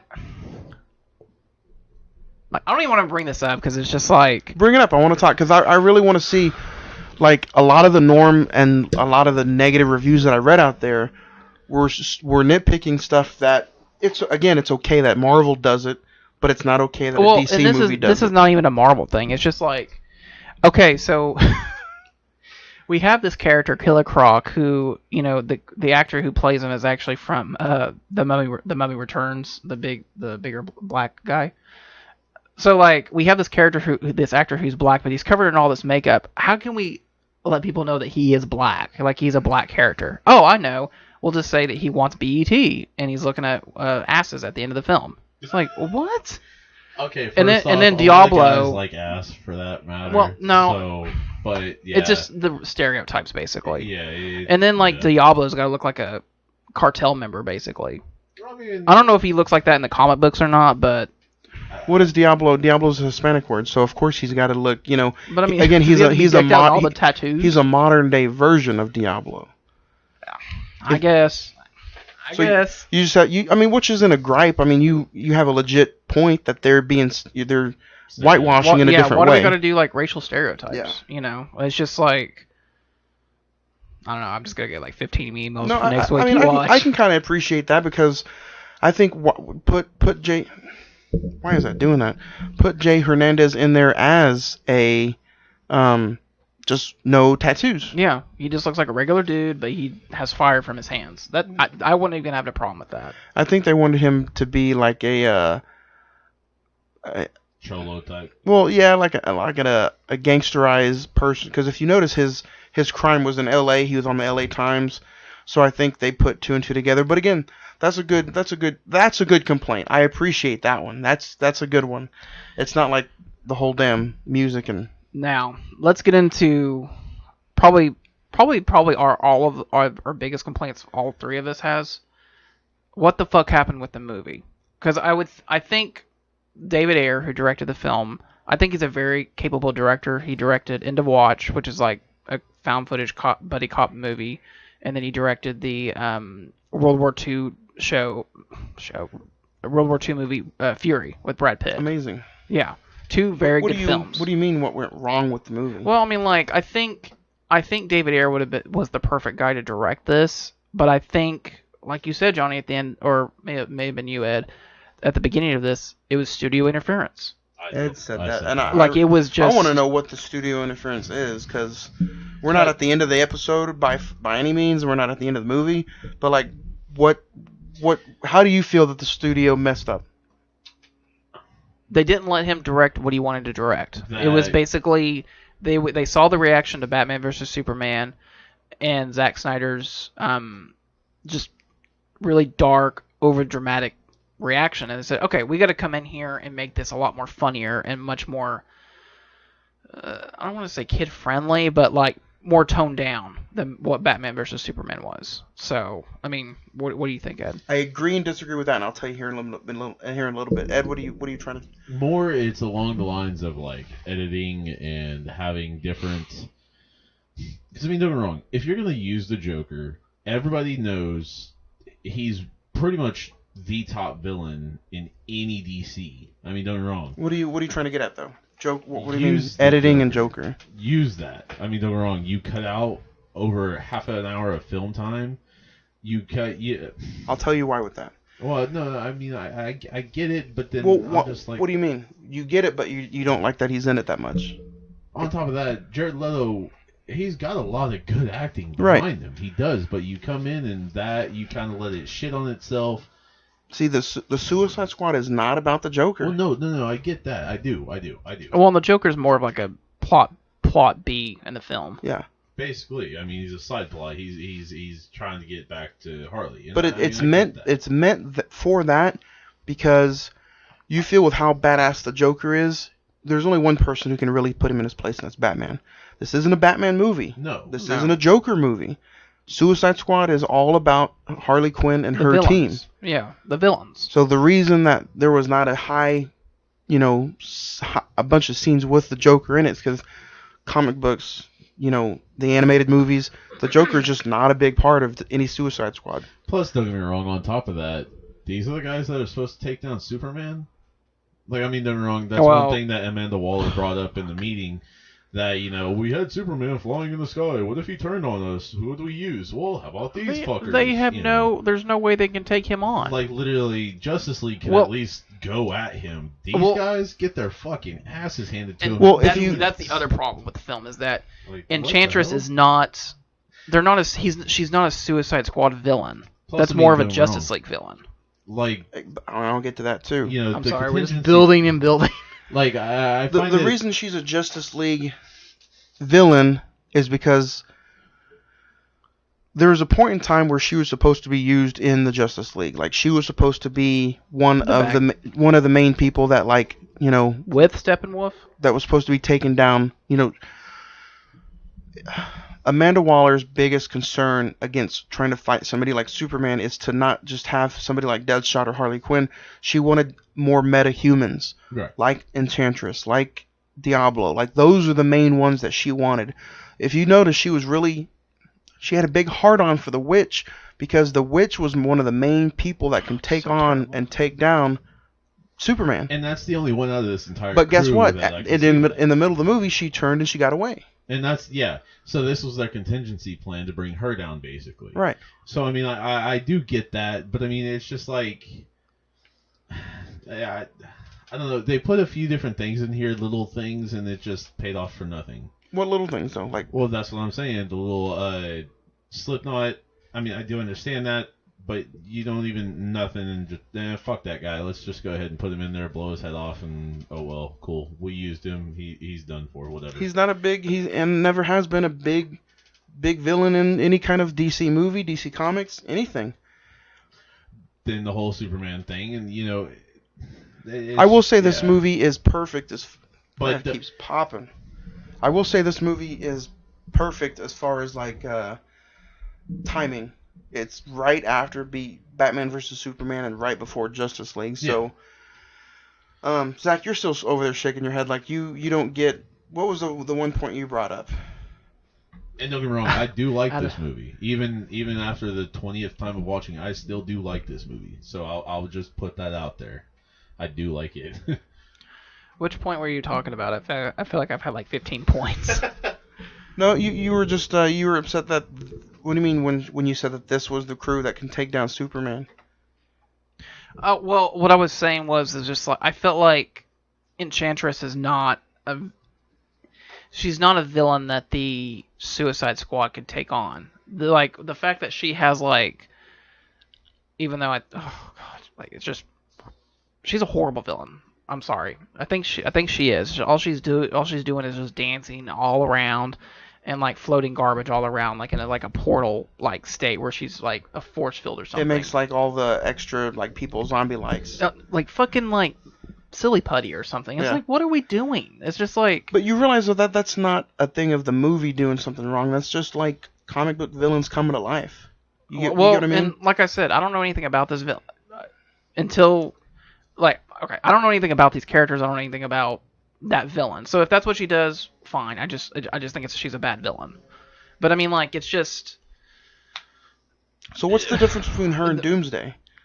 You like Doomsday? Doomsday is much more. He's kind of like self-made by Lex Luthor to take out Superman, right? And that's more believable because he's like more of a monster. She's kind of the same thing, just a witch. A shitty witch. I'm sorry, but I will say one of the biggest things I liked about Enchantress and June Moon, for that matter, is that, and I said this off camera to you, Johnny, but I like that they use the same exact actress. Just put her in the makeup and all that and the outfit. I will say that. I love that. That, I think, is one of the shining things for her. And I think that's one of the better shining things for this movie compared to... And I mean, let's use Guardians of the Galaxy since that's kind of what this is compared to a lot. I don't know why. A newer, different squad coming together and all that different stuff. That's the only main thing I can think of. Well, plus, around the same time. It's not really that... About 2 or 3 years. It's not really that. I think it's just... It's compared to it's compared to Guardians because it's not so much what they're doing, it's the idea that you're taking a whole bunch of unknown characters and bringing them together. And then see, for people to like them. There's your first boo-boo right there because you have more known characters coming together than you did when Guardians 1 first came out. Yeah. Well, right, but I agree, but for people that are not comic book fans, they're not going to know who these people are. But exactly. They don't know who Killer Croc and Diablo and all Deadshot that. and all this, yeah. And I can get that. But I mean, like, the one thing I appreciate with this film, as in Suicide Squad over Guardians, is that Guardians uses all the CGI and their huge budget movie and all this. This employed several different artists and different, persons for... prosthetic makeup and all that stuff. So I will say I love that fact that you actually have the actors there acting with each other, being able to actually... Because there's a lot of actors who have problems with acting with a stick with a green ball or someone in a green suit or whatever that doesn't say shit to them. To where in this you have a lot better of an advantage because you've got the two actors actually acting off cues and off different ways and what they do and all that, and even improvising to a point in dialogue or mannerisms and all that. So I love that of this film. That is one of the hands down they did better for that matter in this film, or for DC for that matter. So I will say that. Going back, seeing as how Zack Snyder directed Man of Steel, also directed Batman vs Superman. This is the third installment of what it looks to be like a pretty badass universe. Do you guys think they should have done the known route and probably just let Zack Snyder direct the Suicide Squad? I think so. I mean, Zach, what about you? I think at that point, just studios are very much in the mode of we got to make good films and make a lot of money. Most importantly, make a lot of money. It's $1 billion or bust. Right. Batman vs Superman, although it was successful, $800 million, that movie should have made $1 billion. Honestly. I was talking to Ed about this, and this is probably going to lead into one of many rants for the rest of the episode, but Batman vs. Superman made a shit ton of money opening weekend, made a shit ton of money opening, second weekend, but it started falling fast, week 3, week 4, week 5. And that's my point. And it had a March 3rd, or, opened up really, really early, which is fine, because nothing really opens around springtime, so you can get as much money as you can before the summer blockbusters start coming in. Right. My issue... Well, do you remember that they were going to put it with... I'm sorry to cut you off. No.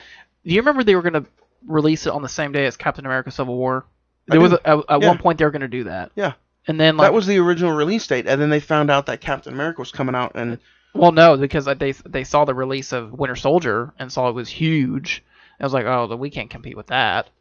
And then they pulled it and pushed it up to March. So you're saying that you think that's the reason why it didn't make a lot of money? No, I think it was just a word of mouth thing.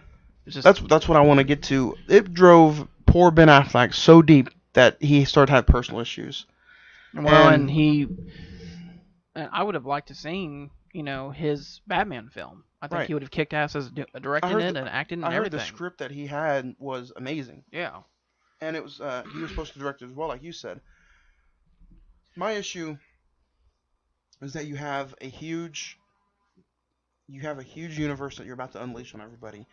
You have Oscar winners among Oscar winners. You have Henry Cavill is probably one of the best Supermans of all time.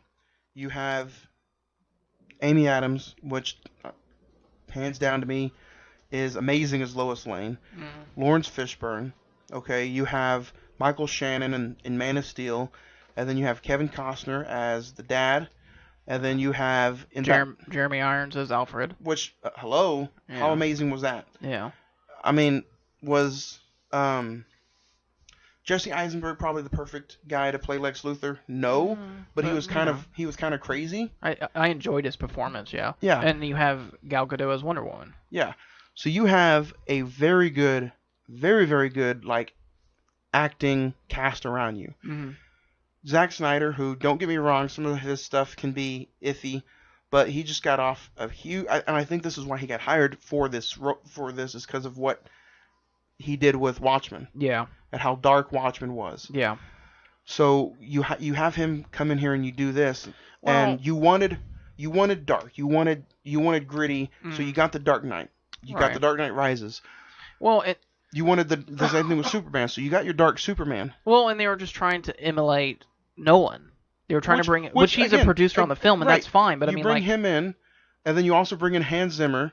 Yeah. For Man of Steel, which I don't know if he did anything with Batman vs Superman. I doubt he did. I think he did. Yeah. Did he? Yeah. So again, you're going in the right direction, and then the moment they announce Ben Affleck, which is the same shit Robert Pattinson got, you get nothing but shit on. He gets shit on the moment he's announced as fucking Batman. But the thing is like when Batman vs Superman came out, a lot of the critics didn't like it. There were a lot of people that didn't like it, but a lot of people could agree. Wow, I'm having a stroke. What a lot of people could agree on was that Ben Affleck knocked it out of the fucking park. Exactly. As Batman. So. And then a lot of people were complaining, and Ed, you can pitch any time. A lot of people were complaining about the size of Batman. His ears were small. Well, he was older. Yeah. He was thick. Hello, Zack Snyder is taking the Frank Miller's Batman, and this is what he is. Right. He's an older, grittier Batman. They say it in the movie. He's 20 years in. He's 20 years in already. Yeah. You know. It's not like what they're Todd, doing with Robert Pattinson, where they're basically kind of start from scratch. Right. Robert Pattinson has already, or not Robert Pattinson, Jason Todd, the Robin character, is already dead by this point. Right. You wanted it dark, and it got dark as fuck. Now people were complaining at how dark it was, so when Suicide Squad got released, that's where you get all your jokes from. Let's take Zack Snyder out and not let him direct this because it's too dark. Mm. Let's bring David Ayer in, and let's lighten it up a little bit. They do that because that's what that's what people wanted. Now people complain about Suicide Squad as being too funny, or not dark enough. But you got a fucking rated R movie and you're still complaining about it. I mean, I talked about it when this podcast first started because Aquaman was coming out, Shazam was coming out, and I'm like, if they can do this their way and not try to compete with Marvel and not try to make it haha, because Thor Ragnarok had just came out when this podcast launched. Yeah. And people were obsessed with how funny it was. I'm like, that's fine, that's. I was not that big of a deal. And then I said, watch Shazam come out and it be funny, and people are going to piss on it. People are going to complain about it. Yep. And I mean, although what did they do? They really didn't. They a lot of people liked Shazam. Yeah. I mean, I thought it was funny as hell. Don't get me wrong, but I mean, it kind of reminded me a little bit of Big, for that matter. You know? But I mean, that's one part that the studio does have wrong, is listening too much to the fans. Yeah. Yes, do a bit of what the fans want and all that, but don't literally don't let that remake don't the don't rely entire on thing. that. Exactly, because they're not going to be Don't- happy. They're not going to be happy either way. Don't Force let feed them. don't let their complaints, Because I mean, dictate the way you write stuff. forgive me. Then you're that's- just being lazy. Forgive me about this, but that's just like the the Sonic movie. They literally redid like 60% of that movie just because his eyes are weird and his mouth's weird and he's not that way. I'm sorry, but don't get me wrong. Maybe you would have gotten one of the best fucking movies of a video game adaptation in ever. And Not you to still mention, probably shit yourself, they're probably not going to make that money back. No. There's no way. Well, I Besides, mean- that movie was supposed to come out November. November of last year. Yeah. Yeah. So I mean, don't get me wrong. To me, I'm just going like with that, with BVS. I thought BVS was pretty kick-ass. I liked it. I thought it was great. Suicide Squad. Love the movie. Think it's great. But I mean, that I sound like Tony the Tiger over here. I think my biggest issue with this film is that it's not one cohesive idea. And what I mean by that is that there was a whole bunch of studio interference of we got to make this more lighthearted, more funny, whatever it was. But people, and if you send me emails saying like, why can you watch Batman vs Superman and not watch Suicide Squad? Because at least with Batman vs Superman, Zack Snyder was able to do what he wanted to do. It's his Somewhat. his You have to look interpretations of the characters. You have to look at it this way. If there was no ultimate cut of Batman vs Superman, would you still be sitting here saying that right now? Yeah. You like the theatrical version? Yeah. I mean, I haven't seen the ultimate cut, and I'll say that. The ultimate cut basically fills in a little bit plot holes here and there, but I can sit Not to down mention, it also gives you that R rating, which you see Batman do what he's never done before, and and kill people. breaks down and kills motherfuckers. Right. I will say the one big gripe I do have about this is Scott Eastwood. Like, you bring in this kid, he's got a great famous last name, and you kind of just show him in maybe 2 scenes for a minute. And then he dies at the end, and it's just like, wait, what? What the fuck? Yeah. And honestly, after the first time I watched this, I had a hard time. I was like, where the fuck is Scott Eastwood? And I'm like, okay. No. He's always I'm like in the background "Is that-" somewhere. And by the time I was like, is that? It cuts off and goes to something else. And I'm like, what the fuck? Kind of deal. So I mean, I was just like, why bring on that? And I mean, I get he's got to start from scratch. He's not Clint Eastwood. He's not his father. Oh, talk about this. Yeah. So I mean, I get that, but I mean, don't get me wrong. It's like I think right there you're guy. just looking a little too deep into it. Like you said, he's never gonna be Clint Eastwood. He's never even come close to touching the hair on Clint Eastwood's nutsack. You know what I mean? Well, honestly, the apple's fallen. He was in one of those nutsacks. The apple's fallen way too far. Like, he's never gonna be Clint Eastwood. I think you're just looking into the name right there. Well, at the time I was like, well, Scott Eastwood, okay, cool. Where the fuck? That would kind of. I mean, that would kind of be like Frank Stallone was in Fred Claus. I think Frank Stallone should have been like the big bad villain because he's Stallone's brother. Right. No, he's way. That's just me looking forward to it. But I mean, like you said, I didn't even know that there was an Eastwood in this movie. Yeah. Yeah. Well, I had heard about that, and I was just like, okay, cool, and all of a sudden I'm like, where the fuck is he?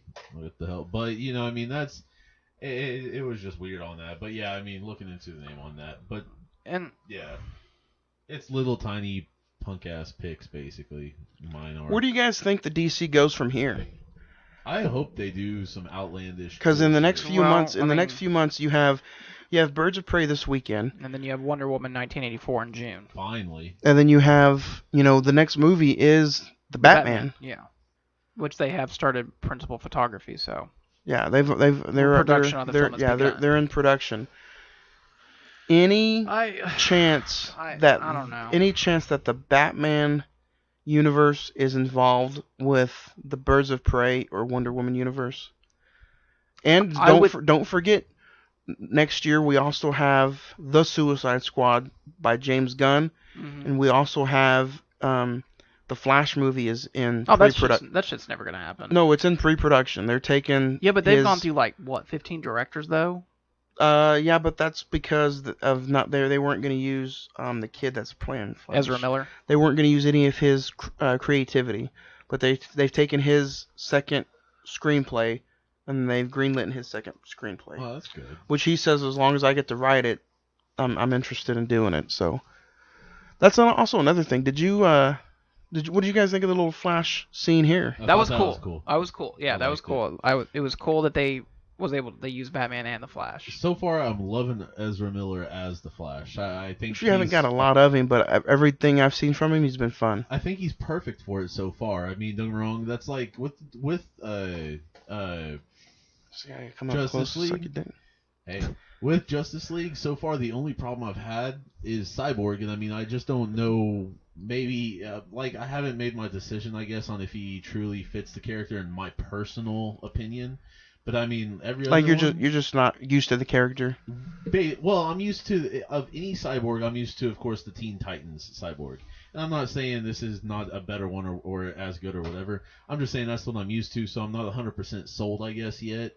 But I mean, I do like him. I think he's good as it. But I mean, like Ezra Miller, I'm like, holy shit! Like I can see this guy. You know, Gal Gadot as Wonder Woman, 100%. Henry Cavill, 100%. Just a heads up. It was between Black Panther and Cyborg, and Michael B. Jordan ended up selecting Black Panther. So, which I mean, don't get me wrong. I don't know how he was the original thought for Cyborg. Yeah.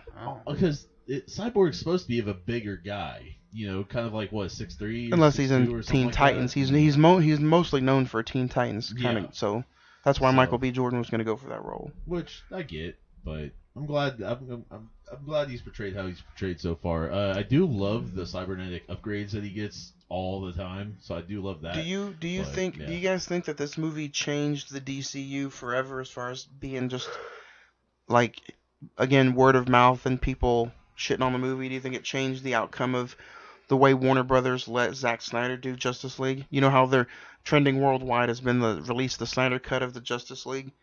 Do you guys think this is the reason why they won't let him just release that version, because they're done with him and that side of the DCU? Yeah, basically. Yeah. I think at this point Zack Snyder's out, and so they're basically bringing in directors like James Wan to do Aquaman, and Patty Jenkins is coming back to do 1984, and I don't know who. I think it is a woman director doing Birds of Prey. Yeah.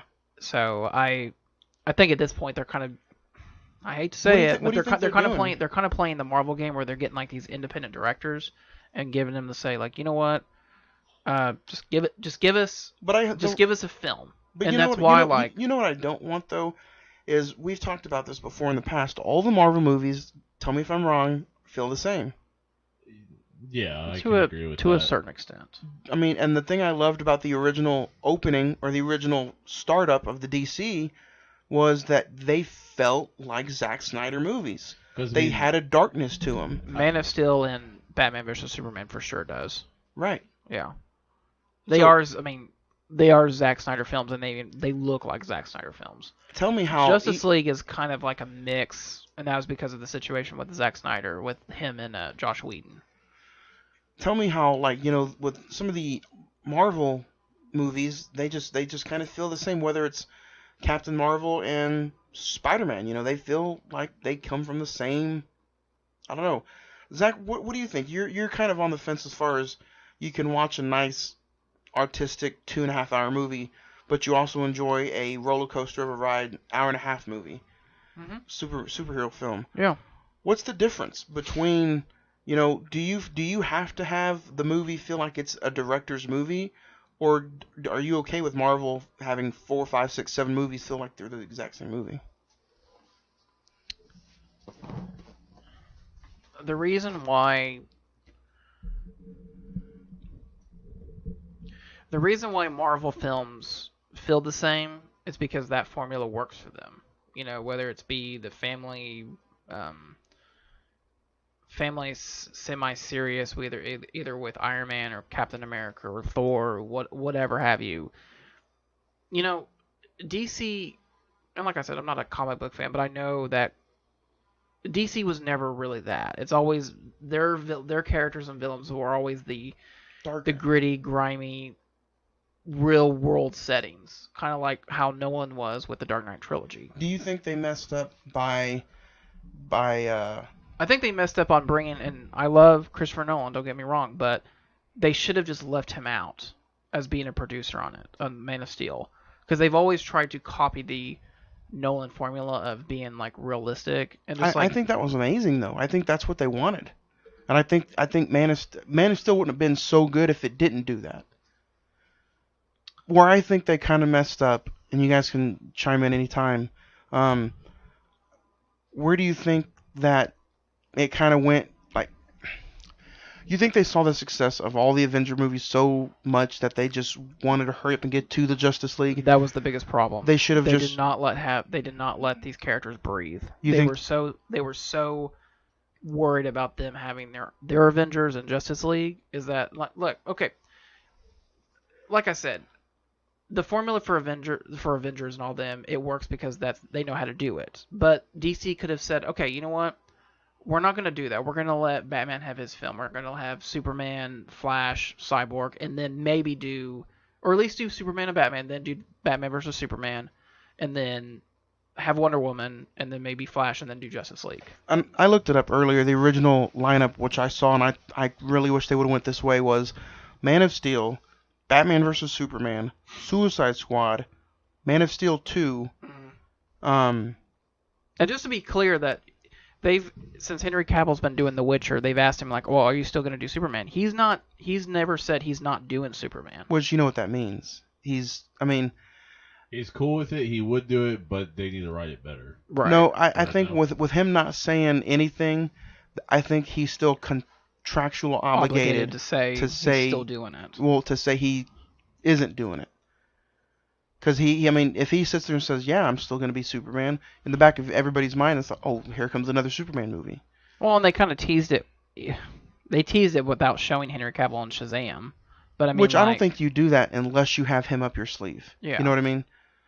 Yeah, But like I said, I think that was the biggest problem. They've rushed it, and it's just like now it's just like, well, okay, now we're kind of putting the pieces together, trying to put it back together. Wonder Woman was a huge success. 1984 will be a bigger success. We had a success with Aquaman, Shazam, and as of right now, we haven't seen Birds of Prey, but it's getting good reviews. So, and then from there, I guess we're gonna try and get Batman back on its feet. Do you think Robert Pattinson's Batman will be involved with this DC lineup, or do you think they're just going to keep everybody separate for now? I think it'll lead to it, but I think as right now we're gonna keep it separate. Just let it do its thing, let it breathe, and then if that's a success, we'll see what we're gonna do next. I would really hope that by 2022 or 2023 we get another Man of Steel movie. Yeah, if that doesn't happen by then, I think he's out. Yeah. They're gonna have to recast. Because speaking of Michael B. Jordan, they said no. They said for a while he was actually in the running to do Superman. I think it's been touched over and all that and considered, but I haven't heard anything in a while about that. Nothing against Michael B. Jordan, but I just especially after rewatching Man of Steel, man, I think Henry Cavill just blew it out of the fucking water. I don't want to see. I agree with you. I don't want to see anybody else's Superman. But even his base characters around him, Amy Adams as Lois Lane. My God, Diane Lane as Martha. Yeah, but if we don't have Superman by, like you said, whatever, 2023, they're going to have to do something to bring him back, whether recast him or something. That's true. So so far they've done good. I did, like you guys. I enjoyed, Shazam. I enjoyed Aquaman. Those are great films. I just wish they would, cast one and leave it alone. Keep the same guy. But let's Suicide Squad. I think we kind of know where we lie as far as It feels like, Ed, you kind of have a little bit of issues with the way maybe the backstories was. It sounds like even though some of your complaints are about certain characters and certain ways that things were developed. Right. So maybe if you had a better backstory, since you weren't like into the comics or the animated series, maybe that would have made you a little bit better. Maybe if I knew him a bit better than And Zach, it sounds like about the same with you. Maybe like if you had a little bit more Harley Quinn and Joker in the movie. And, maybe if they let it... I think your biggest issue, Zach, with the movie was it was a completely different ride from Batman vs. Superman. You were expecting a dark, gritty Joker Harley Quinn story, and you just kind of got like a laughable, fun... Don't know what the fuck we're doing. Exactly. Well, that and I just don't think the movie's made very well. I also think if you had like a little bit better backstory, maybe you would have enjoyed just a little bit more of it. maybe. I don't know. Possibly. I will say I'm gonna agree that I don't think I've shit on this movie at all throughout this podcast.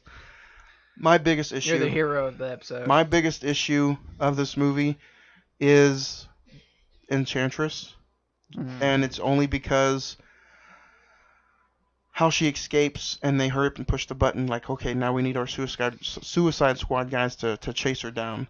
Other than that, I really wish,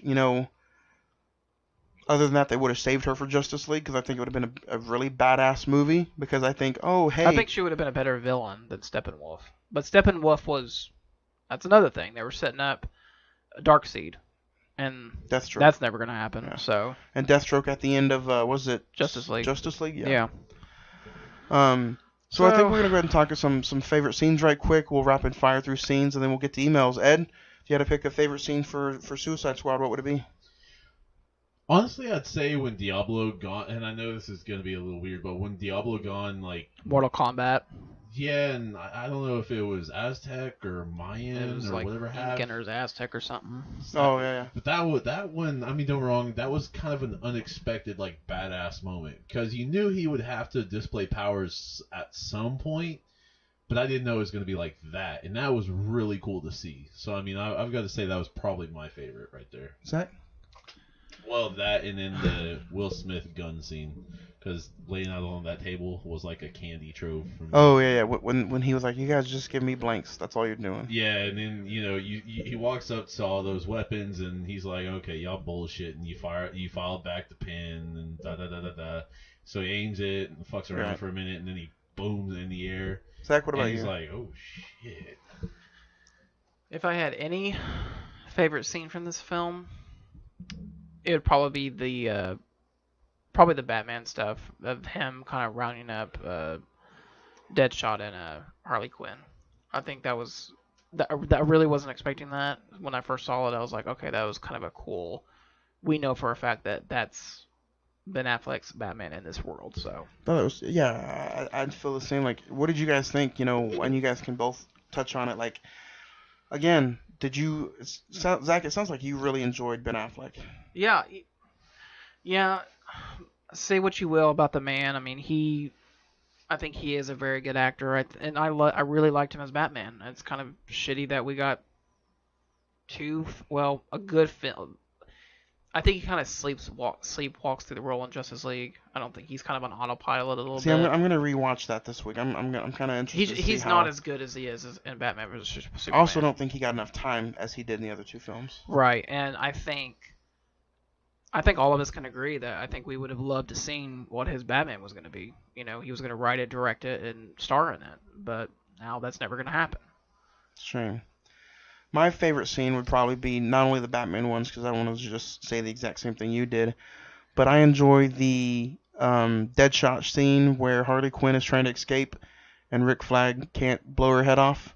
And Deadshot's like, I missed, you never miss. Yeah. So, and the helicopter goes flying down. But, yeah, those are probably my top three scenes, were the Batman scenes and the helicopter scene with Harley Quinn.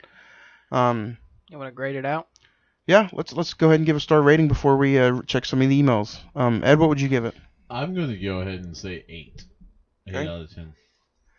Nice. I mean, that's really strange coming from you, because it kind of sounded like you had a little bit more shitness on it. No, not at all. I mean, don't get me wrong. I enjoy the movie. It's just I have little tiny ass picks out. It didn't sound tiny. Well, I mean, maybe that's why it knocked it down 2 points. Then Microsoft went down 2 points. Oh, you were gonna give it a 10, huh? Well, I'm just saying, like, from a 10. If they did those things a little bit better, I think 9, maybe even 10, possible 10. Don't get me wrong. But yeah, I'm gonna say 8 out of 10, and strong for that matter. Zach, what would you give this movie? Like I said at the outset, I'm the asshole in this episode. 5 out of 10. 5. That was a lot higher than what I was originally gonna give it. Really? Yeah. Well, this was honestly, this is probably like a 2 or 3. Wow. This is the worst in the whole DCEU. I'm surprised. You like Batman Returns more than this? No, DCEU. Well, I'm talking about DC movies in general. Like, Yeah, dude, I will watch Batman Returns more before I see this. wow, That's saying a lot. I'm kind of shocked to be honest with you. I'm gonna give it a 7. I'm gonna get a 7. I think this movie is. I think it's fun. I think you grow up watching these cartoon characters. You grow up watching and reading the comics and seeing the Batman animated series. And then again, this movie ties in really, really well with the animated movies, Assault on Arkham, all of Suicide Squad. It's perfect seeing these characters up on the big screen, live action form. Even if Will Smith didn't have his mask on the entire time, who cares? Even though the Joker had a grill and some tattoos, who cares? You know, I think you go into one of these movies being a DC fan, like seeing some of the stuff up on the big screen is fucking hilarious, and it's fun. I will say one thing. And it's dark. It's not as dark as Batman vs Superman or Man of Steel, but to me it's still darker than some of the other comic book movies out there. I will say one thing. You can tell this is an obvious ploy to get people on the Samsung train, because the Samsung GS7 is used like 12 times throughout this full view Samsung out and all that. So obviously they have some rights or something like that in this movie.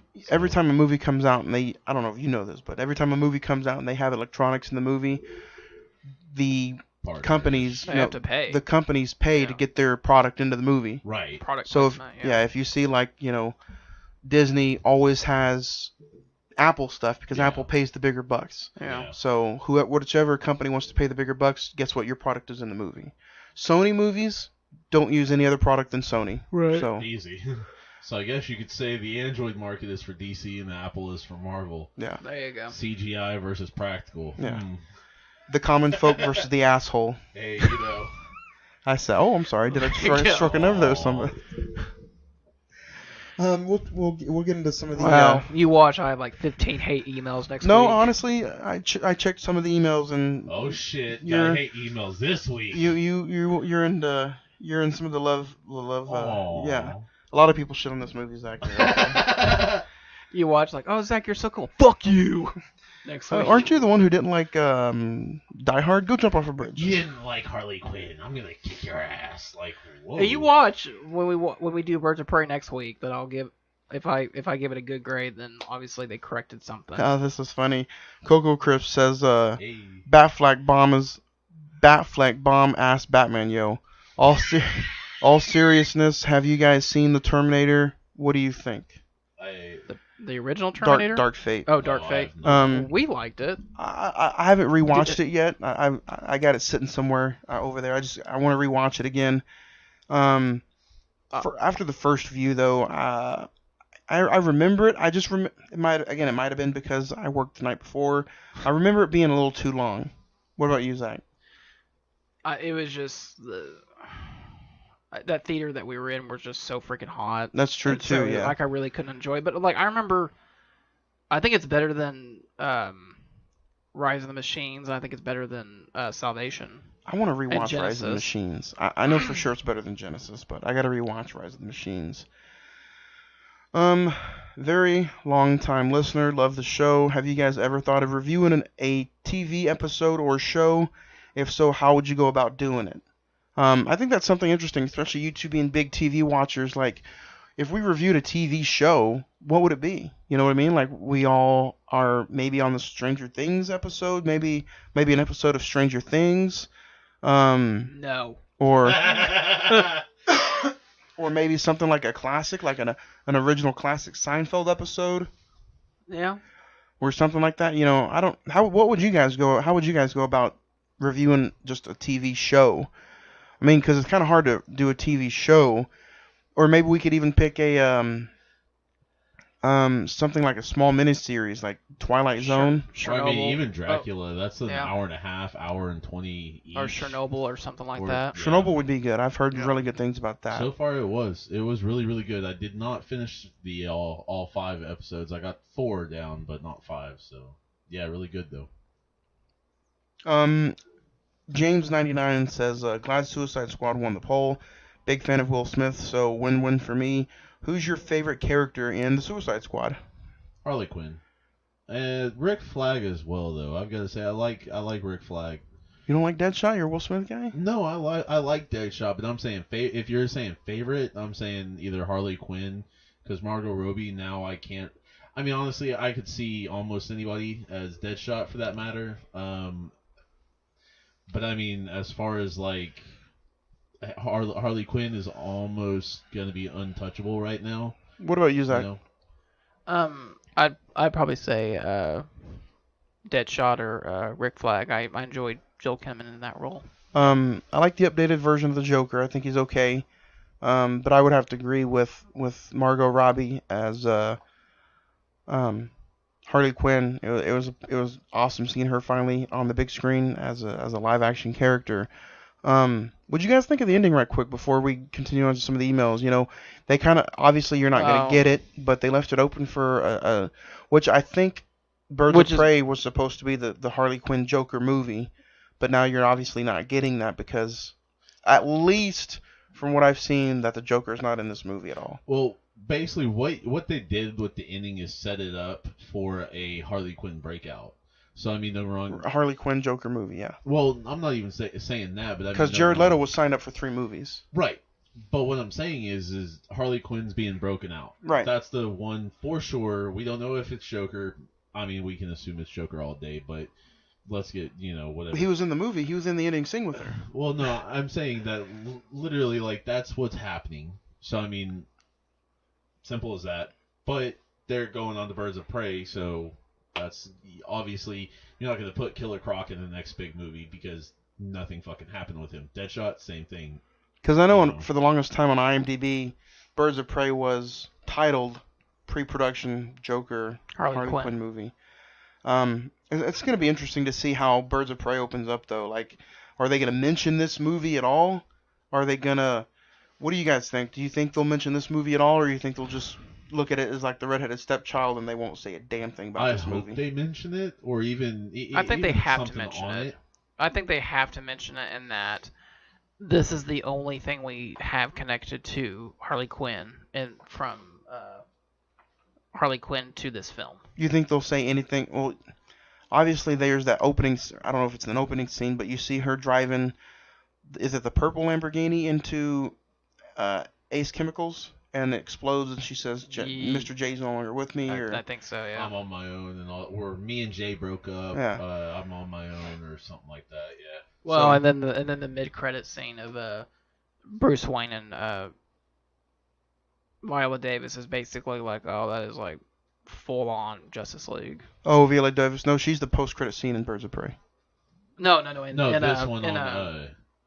I'm just teasing. No, and Suicide Squad. I was like, damn, right. It spoils something. No, in Suicide Squad, it's basically setting up Justice League. Right.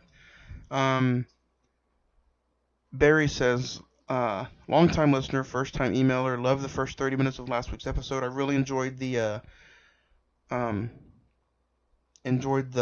guys touching on a little... Okay, I read that wrong. Whoa. I really enjoyed you guys touching on different things. Keep it up. Love the episode. Continue on good things. Nice. Thank you. I think that's maybe like I was talking to you guys a little bit earlier. How a lot of us were just like lately on these episodes we've been touching the first 10 or 15 minutes of just like what's going on in the world today. Mm-hmm. Us just kind of talking, debating, having a good time. Just kind of random current events, for that matter. Let's see. Jessica wants to say, love your reviews on older movies. Can't wait. Can't always afford to go to the theater a lot, so when I hear you guys review older films, it makes me want to, rewatch some of the movies I have. Have you guys ever thought of doing 40-Year-Old Virgin? Oh my god. I think I would probably be the good guy in that one. Fucking. Oh shit. I used a lot of humor of that back in that time. That explains it. A couple years of that. Oh, listen here, you son. Not to mention the cast from that movie. You guys notice how that cast was then compared to what they've done now? Yeah. Because I mean, I think if I'm not mistaken, The Office was finishing up not too long before that. No, The Office hadn't even came out yet. Yeah. Oh yeah, no, The Office was out from 98 to 2000 or 99 to 2007. The Office, the Steve Carell Office? Yes. No, That didn't start till like Yes. 2007.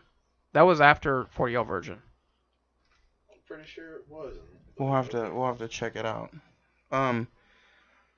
Zach, did you not like the The Office was 2005 to 2013. And the 40-year-old virgin's like 2004, I think, 2003. Yeah. Huh. Yeah. The UK Office, Okay. Ed, was 01 to 03. Okay, Maybe. so that's. Have you seen the original one? No, it was only 2 seasons, and they didn't get to do all that much of what the U.S. Office has. So no, I haven't. 40-year-old virgin was 05. 05. Okay. So right when it was coming out. Okay. Damn.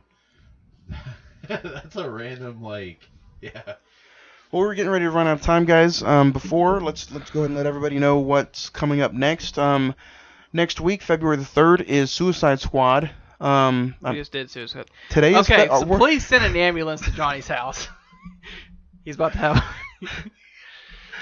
I'm not having it today. Maybe that's a sign of bad things to come. Next week we're talking Birds of Prey. Birds of Prey. Man, I can't believe we're in February already. Yeah. That's why.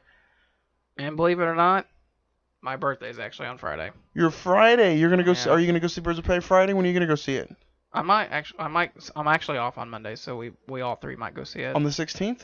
on the Birds of Prey, or on the 10th? 10th. You're off on the 10th. Nice. We might go Yeah. see it early. Yeah. Get everything knocked out of the way and done early. Yeah. And then the Oscars are on Sunday, so we'll definitely. Oh, yeah, Oscar- We'll talk about the Ed, winners. do you have any Oscar predictions out of the movies you've watched that might be up for Best Picture? Joker, Once Upon a Time in Hollywood. Which one do you have to choose out of them two? I'd probably say Joker. I mean, honestly, I love both films. I do, but yeah, I'd probably say Joker for that matter. Zach, you got any Oscar predictions? The BAFTAs, which are basically the British Academy Awards, was this weekend, and 1917 swept. It won like 7 awards. I think it's gonna do the same thing Sunday. I don't have a problem with that. I really love 1917, but I think when it really boils down to it, I think it's going to come down to 1917 or Parasite. Nice. I like to see awards get handed throughout for different movies, but I think 1917 will probably get at least 5 or 6. And here's the thing.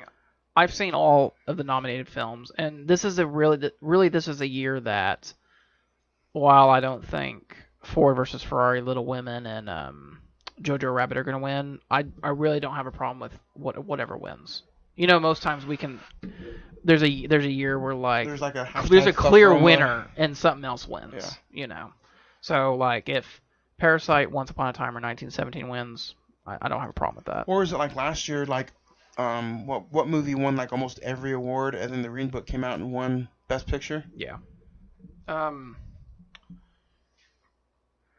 It wasn't Bohemian Rhapsody. Well, Bohemian Rhapsody won a lot. Yeah. It won I think everything except for Best Picture. Yeah. So. But anyway, next week, February the 10th is Birds of Prey. February the 17th is Ford versus Ferrari, and then February 24th is Shutter Island. 10th anniversary. The 10th anniversary of Shutter Island, which I'm excited to talk about that. Man, that movie, you can go so many different ways. Then we'll go ahead and let you know March. The 2nd is Dr. Sleep. And then we're going to go ahead and touch on Quantum of Solace, The Quiet Place Part 1, followed by Quiet Place Part 2, and then Skyfall. Yep. So it should be a pretty interesting month, the next few months. Gonna be fun. Gonna be fun movies to talk about. Ed, do you have anything else you want to get to or talk about? Not really, no. Nothing that I can really come up with.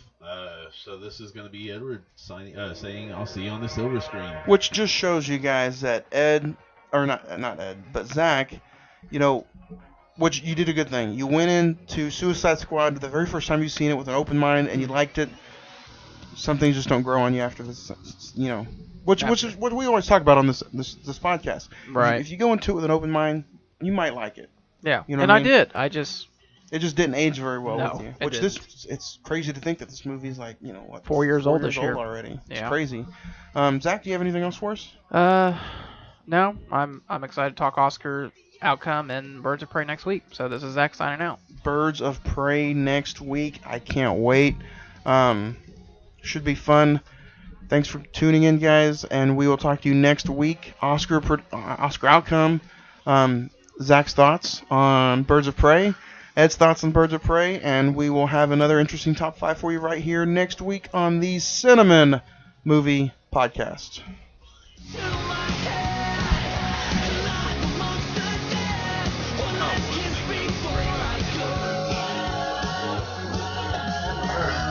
Okay, so you remember not too long ago